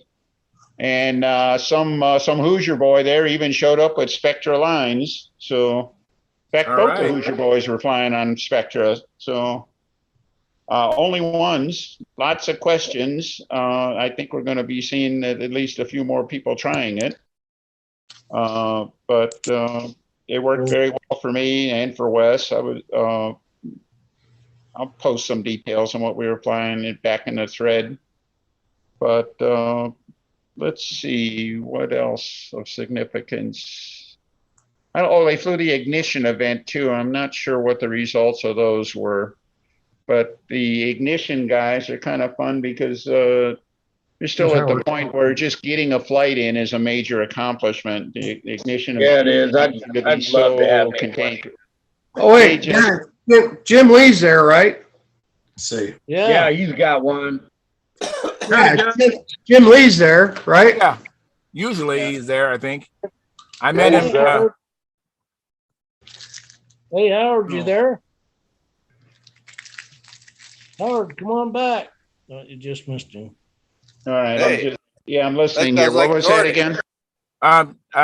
Never mind, Dennis. He was just it was Brent just asking, is Howard there? So yeah. So Gordon Delaney's here. Howard's there. Howdy, guys. Hey, how's it going, Brent and Gordon? We'll be right with you. Just a minute. Denny's wrapping up our on-site reporting of the VSC events. Well, I'd say there's not a lot happening. We got they're going to fly the Super 70s event tomorrow, and I think 6 or 7 entries, so we should be finished pretty quick. Most days we've been able to finish pretty close to noon. before the winds got bad or anything like that. So that's worked out well. Tomorrow with 7 people, we'll probably be finished by 10:30 anyway. They run a nice tight ship here. Everything is going right off. The cabulator's keeping up with things, and it's been that part of it's been a lot of fun. It's fun to go to a contest that's well run, and VSC certainly fits that bill. Jim Hoffman, John Callentine, and Leroy Black are the organizers, and CD. Jim is the overall CD and runs a tight ship. Makes it a lot of fun. So let's see. I don't know if I have an awful lot to say that couldn't be said better. Maybe we'll get a good contest report out of Jim or something like that. But all in all, it's my first trip ever here. I think I'm the last member of my family to make it here. But at any rate, had a good trip, 2.5-day drive, and it'll be the banquet tomorrow night has a very good reputation of being a lot of fun and everything like that. We'll be hitting the road first thing Sunday morning. Be back kind of late Tuesday. If you want to sit close to the Texans at the banquet. I'm sorry again? Sit close to the Texans at the banquet. Okay. Hey, Dennis. What? Yeah. How long it takes to drive out here? Hey, Dennis, thank you for the report, Dennis. I appreciate it, Dennis. All right. Well, like I say, I don't have a lot else to add to it or anything, but did excellent. Thank you so much. I was hoping for a report on VSC tonight, and so thank you for delivering that. I appreciate that immensely. All right. So let me I will fade back into the background here while we get on to the serious business of the chat. So okay. Gordy Thank you asked very you much. how long it took you to get out. And let me make Gordon big here. Hi, Gordy. Hi. Hey, Gordon. I just asked Dennis how long it took to drive out to Tucson. 2.5 days. About I think it was something like 28 hours of road time. So wow. You coming back through Utah, or how did you get there? We were kind of angled across Texas, St. Louis, through Tulsa. It's funny, we stayed in our first night, we made Tulsa, and turned out we were within a 1/4 mile of Joe Gilbert's place, and didn't know that, of course. And let's see, second night we were in the mountain pass in a town called Reducio, New Mexico. We got there, it was 52 degrees and sunshine. It hit 16 overnight. We had 3 inches of snow overnight. So we're at 4,000 feet in a 3-inch snowfall going downhill. The snow turned into ice packs. So what could go wrong, right? So yeah, a lot. Hey, Denny. Went through white, and it was kind of disappointment because it was all covered with white snow, which that didn't seem like such a big tourist attraction at that point. But Dennis, have you taken your wife honky tonkin' ever on Broadway in Nashville? No, we're not. She didn't come with us. She didn't come here, and we're not going to be able to go to Las Vegas either. So, disappointing. Yeah, my number one son to blame, him and his wife, for bringing home. Well, it'll be grandchild number 6 for us, due the first week in November. How's that for time? Fantastic. Oh, that's more important. Yeah. Yeah. Well, I just wish I wish they had waited. We did ask Steve and Ruben McBride here. I asked them to move their contest 2 months either way, and they weren't too interested in that. So I guess we'll just have to miss the Las Vegas Stunt Challenge this fall. So. Oh, it's disappointing. Hey, Tom. Hey, you made it. Yeah. Good to see you. What since I see you've been eating powdered donuts? Yeah, it didn't turn white here. It stayed black right there. I don't know what it is. Who's ready for some show and tell here? I'm ready. Yes, we're ready. Absolutely. Yep. Here we go. Go ahead. All right, so we're out here in deep beneath the earth in Gordon's underground bunker, and I've got my secret girl here, my protector. She's All protecting right. me. She flies a mean flight streak, I'll tell you. So. Oh, really? All right. Flyer too. All right. Yep. Yep. So anyway, here we are at the. Ooh, look at that. Oh, sweet. Let's look Nice. at Gordy. Let So me it's see cool that on tail. on the paint rig here. Kind of it mounts to both nacelles here. Yeah. That's pretty cool. So Sure it's, is.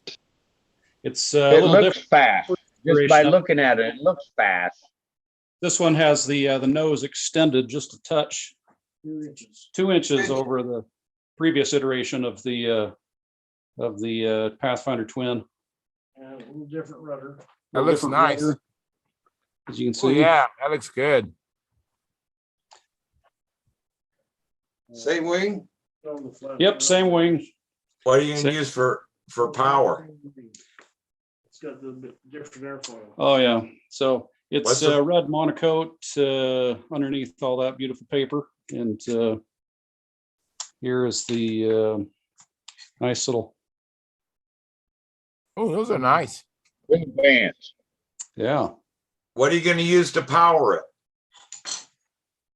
It's going to use 2 Magnum XLS 15s.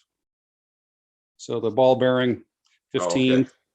Yeah. And what were Oh, the sweet. Venturis on this? The Venturi out of a Super Tigers plane bearing. Super Tiger plane bearing 15. Oh, okay. Plane bearing 35 Venturis fit right in the Magnum XLS case. And this So- is the Stunt. That is a fancy needle valve.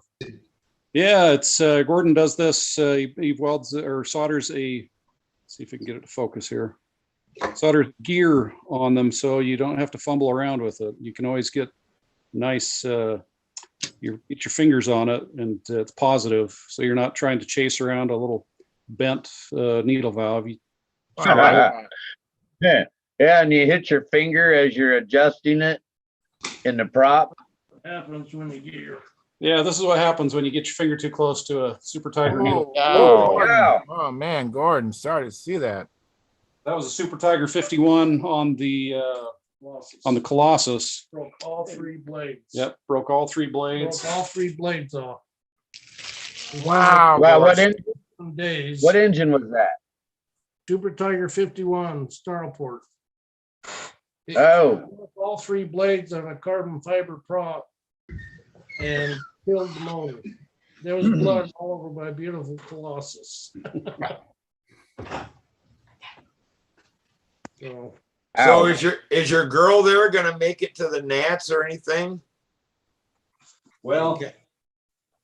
it's a pretty long drive out to the Nats from Utah. A lot of leave. So it was no longer for him, it was for me. Well, I was Oh, gonna here- say, if you show up to any contests out here, I got some purple and pink airplanes that This is my dog. only a girl would like. Yeah. This is Winston. my well, dog. looky there. Tell sheep He's a foster. golden doodle. Golden doodle. So what color you gonna paint the fuselage, Gordy? It's gonna be red, white, and blue. Cool.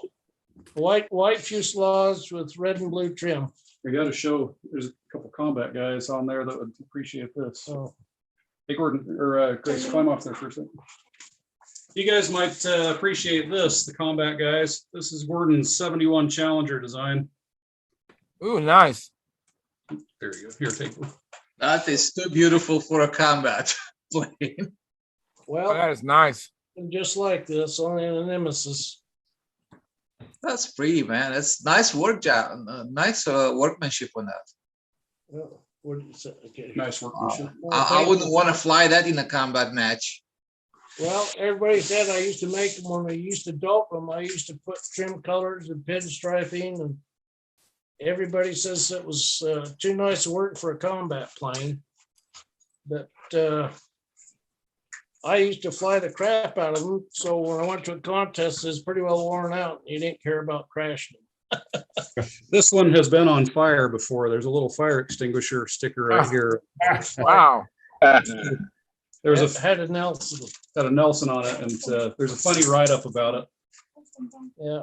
The guys who was helping me kind of cranked the needle valve open and got it kind of flooded. And I went to start it, it backfired. And I let go of the bladder. And after that, I was trying to put a fire out on the grass. And Show me Nelson. one of the guys came over to help stomp it out, got his pant legs on fire. Oh no. I ended up having to splice in the part of the leading edge. But the guy that did a write-up on it really made it sound funny. I mean, he did a super job up at the Northwest Regionals. Oh, here comes the big challenger. So Mike Longkey might be interested in seeing this. This is the big. This is a big challenger. Mike, that's the one I showed you the plans for, Mike. Holy cow! What is that monster? 500 square inches. I love it. Put it in a box and send it to Nashville, would you? Okay. Or bring it somewhere where I'm going to be, where we're at together. I would love to fly that thing. What's behind the motor there? The heat shield. This is a modified Fox Mark IV. It's been re-chromed. It's got higher timing in it. And Glenn Dye did the piston liner work for me. And it'll pretty much run with the Nelson. I think Steve was asking, what's the big silver block behind the motor? Oh, that's when I was running. I had a TWA on it, which was rear exhaust. And there's a piece of asbestos, and then a piece of tin epoxied over the asbestos. To keep the foam wing from melting. Yeah. Well, that's not a foam wing. Oh, it's not. No. George Cleveland and Dick Stubblefield, they flew down in Tucson. They wanted to try the TWA on one of their 400-inch airplanes. And I said, this is going to burn through that leading edge.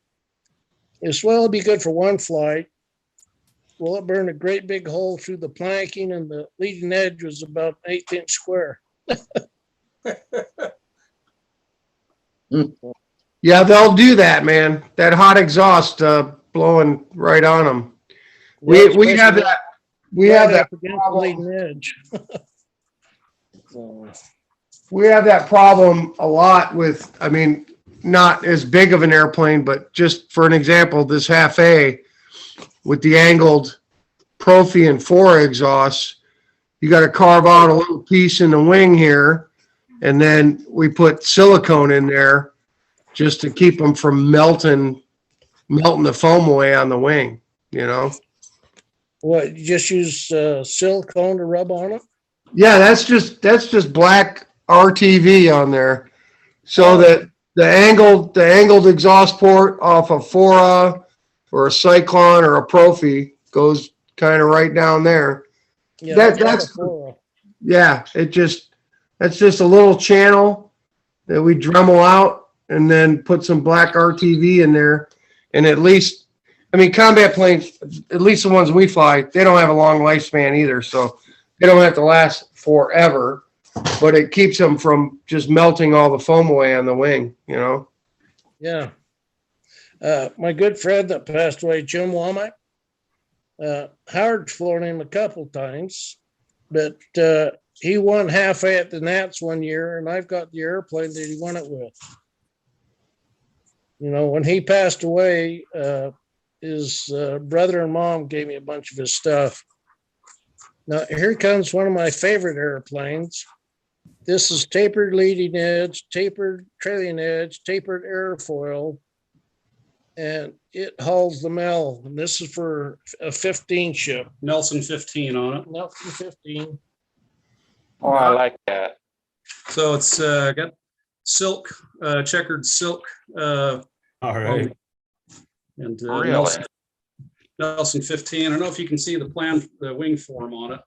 Yeah. Tapered. It's double tapered, you know, plus airfoil tapered. Very nice. Aspect ratio. This is called the Saturn. And That's like the Slicer had a wing like that, was double tapered, I believe. Who did? Slicer. The Slicer? Yeah. SLYSIR. Yeah. Yeah. This is from 1976, and boy, it goes. I'll bet it does. I want to fly that one too. You'll love it because it does fly extremely well. Howard had one similar to this. It was a foamy 15, and I think it was double taper. And I flew against him with one of my Challenger 15s. And he had a longer nose than most of us, you know, to get the CG right. And I remember it flying very well. So needless to say, Howard beat me.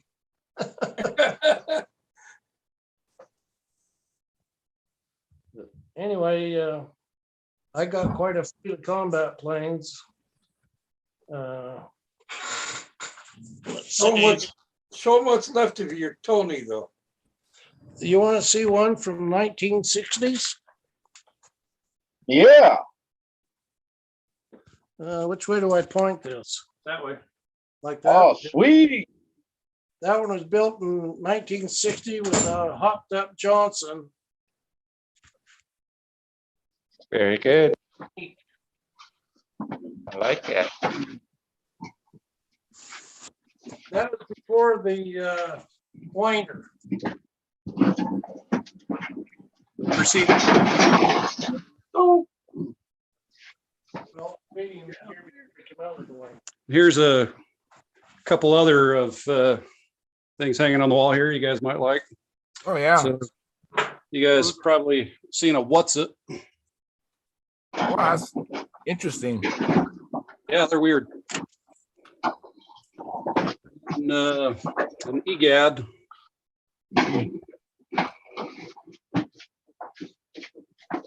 See that? Very nice. Looks like a Blackhead 36X on it. And then this one is Gordy's, takes the old Twister combat design and he extended the wing on it. If you can see that, there we go. Very nice. This one has a very hopped up OS Max H on it. That's a cool wing. So that thing really gets so. Yeah, Wow. that runs about 114. Yeah, this one, this Gordy's Twister here runs about 114 up here. Wow. Oh, that's modified OS 35. Yep, modified OS 35H combat mode version. So and we'll show you some other stuff here. Why not? Yeah, please do. This is neat. It's a We're well going organized into the shop. hangar. So deep in the underground bunker here, here's the aircraft. There we go. So here's the ships. Holy cow. So here's Gordon's big Tony design. Oh, that's beautiful. And here's his Apteryx. Oh, that's beautiful. And this is one concours at the or Pilot's Choice at Northwest Regionals. And here's the Pathfinder LE. Nice. Top 10. And here's one of Orbital Sultans. And here's the Profile Pathfinder, which is a great flyer. All these are good flyers. And you've got the Eatmore 8 combats from the 60s back there on the floor. Yeah, here's some more of those. Let's see if you can see. Little Eek combat jobs. And there's a Del Kern Belfry bound there. Oh, wow. All right. Holy cow. That was Carl Schutz, if you guys remember Carl Schutz. Yeah. Yeah. And here's something you'll like, Mike Lonke. Let's see here if I can. Which one are you trying to show? Merlin? There we go. You can see that That was built off a tip. Nelson 36 there on this Challenger 500. Thanks to Howard Rush, mailed it to me for a Christmas present. I like that. I like Nelson's for sure. Oh yeah. What else we got here? Here's the When are you guys going to get some cool airplanes, man? What's this one? This one is this is the Colossus, and Gordon was very competitive with this on the West Coast. He won Classic at the Nats twice with it. So this is the Colossus, which is a big I-beam ship.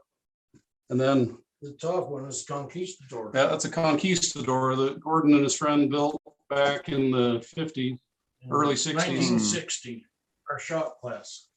Here is the big green Too Much twin. You can see it's parked up here on the wall, and it's when he retired the plane, he had everyone sign it. Oh, that's really cool. There's a big Tony. This has a big 81 72 four-stroke. 72 four-stroke in it right now. That's a pretty awesome I plane. love it. Very pretty. It's beautiful in the air too. The way he did the silver, I don't know if you can see on the paint on these things, but it's a silver base, and then with the camouflage painted green over the top of it. These planes, when they're in the sun, it's something else to see them coming up over the top on a wing over and stuff like that. That one sparkle. Golden State. Yep. Yeah. This the Tony won concourse at Golden State, and then so it's got the big four-stroke in it. The Aptrix here, it's got a big PA-61 in it, and that's classic Lego, of course. It's just it's a treat fly. This is a PA-51 in the Pathfinder LE, and just quite a treat. There's a couple. This is a Belanca. This is a classic Lego. This I like that. That's cool. That's kind of a sleeper plane. It looks very scale, but it's a very competent stunter. Really flew good till it got full of water. Yeah, unfortunately, it's kind of on the sick list right now. It got filled with water. The regulator in the wall sprung a pinhole and filled it full of water. So, oh man, it reminds me of John Miller's plane. So here is the 1973 Challenger. Same way, only longer. Yeah, so it has a higher aspect ratio. Yeah, this 46-inch span. That's a Super Tiger 35 on it. Yeah. Gordon, did you ever run across Mac Henry or Marshall Busby or any of those guys flying combat back in the day? Let's see what. Mac Henry or Marshall Busby. Was names Marshall who? Marshall Busby. And well, they designed a plane called the Nimbler, and it looks very similar to the Challenger. I mean, the wing is very similar. The rudder and fuse is a little bit different, but very reminiscent of 70s combat airplanes. No, I don't remember it. Well, one of the things about the Challenger that in its design thing that was carried over into the Pathfinder design was the airfoil is flat from the high point back, basically.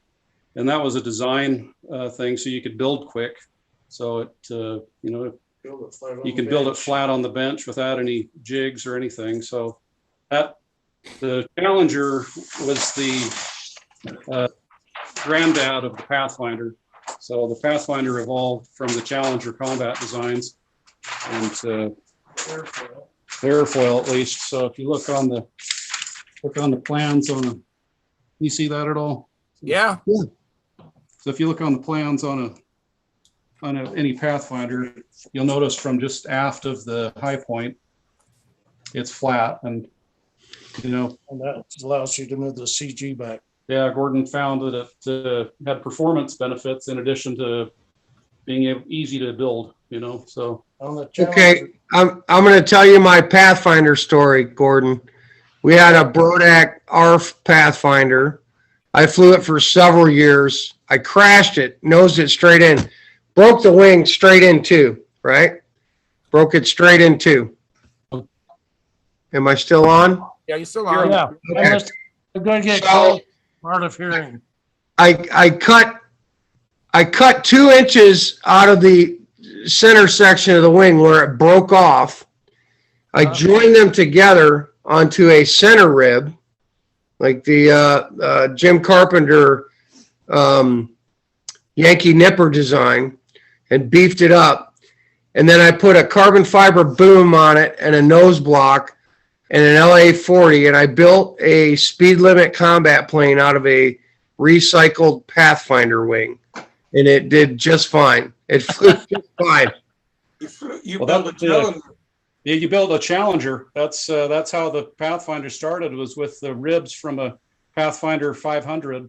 Well, yeah, the wing was like, most of it was great shape. I cut the tips off.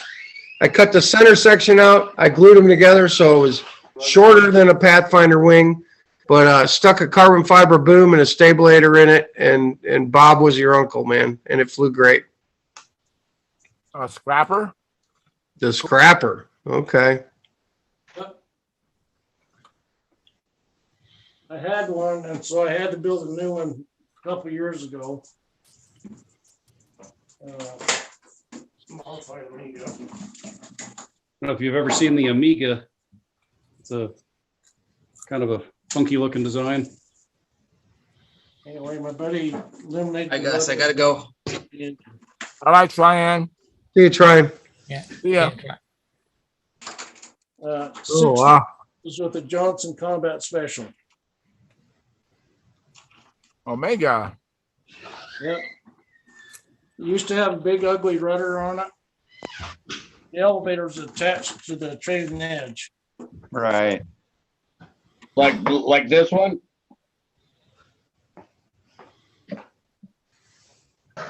Hang on, Tom. Oh, there's John. Yep. Yeah. Oh, wow. Look at that. It kind of reminds me of a half-ass, Tommy. 1976. Here's one from 19. Very cool. This one's Yeah. kind of cool. Yeah, and when it gets in the air, this is what you say. Yeah. I don't know if you guys have ever seen a hell streak before, but they're No, that's just from. Never seen one. Oh, that's cool looking. Sort Boy, of looks I like a guess. Batman vehicle. Yeah, it does. A friend of mine designed this when we were teenagers. And I flew this at the 59 Nats. So I built another one and put his name on it. I took it in to show him and he said, "Oh, is that their design?" I says, "No, Ralph, I wouldn't put your name on it if I designed it." Very nice. I'll be darned. Fox Blackhead on it. Of course. Of course, that's what we had back then.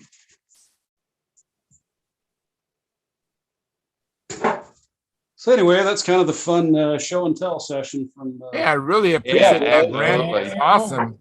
Everybody's gonna have a flight streak. Indian giver here. He's got a flight streak and Pathfinder and a ringmaster. Doesn't everybody have a flight streak and a ringmaster? So Yeah. Yeah. yeah, the Belanca is really beautiful. Let's see here. I'll let Gordon hold this. It's got a cool feature that the interior on it is fully upholstered. Even with a Wow. headliner. This was a scale paint scheme. When I was worked at the airport, I was working on one and putting a gas tank back in. It had a balsa wedge, and I drove it up through the lead through the wing and repaired the wing. All That right. is so pretty. That's really Skip. elegant. Get some detail here. I don't know if you can see in the interior here, Wow. but it's Yeah. fully upholstered with a headliner. Oh, And sweet. here Yeah, I on was there the, when Bart was working on that. Wow, that is really nice. and if you notice, I don't know if you can see very well, Got a on the magazine front there? seat, on the front seat, there's a copy of Flying Models magazine from 1966 when Gordon was on the cover of it. All right. Wow. So, and then on the inside, there's 55 Chevy like Gordon had. So there's 56 or something. Nice. That is awesome. Yeah, it is. That was on the cover with the Too Much, right? That's correct. Yep. Gordon, you know the guy Perry up in Canada? Didn't he build one of your ships? Bruce Perry. Yeah. Bruce Perry built it. Yeah, he brought it down here. I had a big Gemini that preceded the original Too Much. And he kind of wanted to buy it. And I said, well, I won't sell it to you, but if you come down and spend 3 days with us, I'll give it to you. So he and Ken Bird, and then Jim, Jim. Oh, lives there in California. You got to help my brain's gone.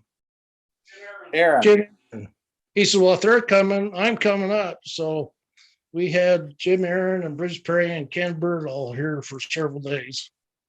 Wow. You should have invited me. I got a twin I could have brought. Wow. That's pretty neat. Well, anyway, we'll quit hogging the night here and give you back to Brent. Hey, Well, anyway, thank you guys, I so hope much, that was Gordon. kind of hope that was entertaining. Having It's very entertaining. Thank you so much. Yeah, we're of the castle here. Here's the half A Pathfinder up there. Oh, very nice. Yep. Nice little thing. Wow. Speed planes, proto speed. Wow. Oh, there's the old Tony. Yep. This was the Gemini that Mike Kevill did this painting of it. And that was the Gemini. That's a painting? That's a painting. That was a photograph. So Mike Kevill did that. This is the plane that Bruce Perry came down and picked this plane up from Canada, took it home with him, and has been flying it. And yeah, I followed him when he was building that Too Much. I followed the whole build. Well, I built it Too Much. Pretty awesome airplane. so there's the original Pathfinder twin, the small one that Howard Rush owns now. And you've got a whole bunch of good characters here in this picture that were flying it. So bunch of characters, huh? Yeah. I see Chris, what's that? Keith Trossel on the right. It's Keith Trossel and Chris McMillan, Ray Firkins, and Bob Whiteley. Bob Whiteley. Yeah. So after this contest, apparently it was outlawed that only 2 guys could fly one plane because everyone flew this plane. So. We took the top 6 places out of 5 of us. And several of them have never flown the plane before. Who's got a YouTube channel on? That's just Gordon talking in the background. So we'll say goodnight from cold Utah here. And well, thank you very much, Brent and Gordon. Appreciate it. That was great. Yeah, that was awesome. And your daughter, what's your daughter's name? That's my daughter, Grace. So hey, Grace, thanks for coming in, Grace. Thank you, everybody. I'm super jealous. I want to come fly all those airplanes. All right, y'all. All righty. I'll see you. Thank you very much, Brent and Gordon. See ya. And Grace. See you, Gordy. Thanks, guys. Hey, I want to say, because I know we're getting off here pretty quick, that 2 weeks from tonight, I get a free dinner because Samantha won Student of Excellence Award for the whole College of Business for the best student or something like that. Wow. So, Congratulations. Awesome. I'm going to have to wear a damn. I'm going to have to get a suit, and it's a fancy thing with Gonna have to get Wow, a catered in chef Hey, meal or you're gonna whatever. have So Steve, you Send me gotta, a you gotta picture of dress you up in and a you gotta suit. come and chat like that. Nobody's gonna believe it, all right? yeah. That's right. Yeah, we got to get you to clean up your act. Holy cow. How are we going to do that? We haven't got long to get you ready. Well, I was gonna do my hair like Einstein and shit, so they think that her dad was really smart, and that's where she got all of her brains. They'll know better. They'd never believe it. As soon as they see you, they'll know better. Hey, you know, like I always told everybody, I couldn't give. She's a girl. I couldn't give her what I was most proud of, so I had to give her brains. Oh my God. Oh, All right, we're still live. We're still live streaming. Anyways, let me catch up on the chat. We have a few comments, and then we're gonna end the live stream and start the after party. So John Lyle, he says, Charles, my Stalker 81, I used more pitch and it worked better for me. He used a 12.7 and 12.8. wow. APC, John Miller, and Randy Powell plumbed me on the Stalkers and more pitch. And I agree, John Lytle. As a matter of fact, I have used more than that in the past. I used to use a 13, I think it was a 13 by 9.5 inch pot. Wow. A 3-blade too. Wow. And so what I'm doing is I'm just trying something different. When I was running all that pitch, I had the motor running relatively really slow, and it was just in the low torque part of the power band, and I'm just shaking it up, doing something totally different. So that's why I'm using lower pitch. But I do understand those Stalkers like a lot of pitch, and but I'm looking for a different motor run. So that's kind of why. But I'm well aware of the Stalker 81s using a lot of pitch. I have a lot of props with lots of pitch, but right now I'm trying something different. And then Vintage RC, he says, double nut those big engines. True Turn makes a nice double safety nut. You know, after I put the spinner back plate on, and with this prop being so thick, and then with the thrush washer in front of that and all that, there's not much left. I really can't double nut in my case because the props are so thick when they get to 15-inch. Exactly. And then Minnesota Mike, then they started this conversation between Minnesota Mike and Jeff Riley. And, you know, hello, how are you doing? That kind of stuff, hanging in there. Good to see you. And then thumbs up. Anyway, so we've had a really good show. I hope we get lots of replays. We should get lots of replays because that show and tell of Gordon's shop, that was amazing. All those was awesome. It's unbelievable. But right now we have we've had as many as I'm looking at 25 viewers. We have 23 likes. We have 0 chat revenue, 0 new members. Please consider joining this YouTube channel. And you only can donate through the super chat during the live streams. I'm going to end the live stream very, very shortly, but you can still join anytime. So anyways, with that being said, we'll be back Monday, and we're not going away. We're going to continue on in what we call the after party. And in some cases, the after party is better. Hard to believe, but sometimes the after party is better than the live stream.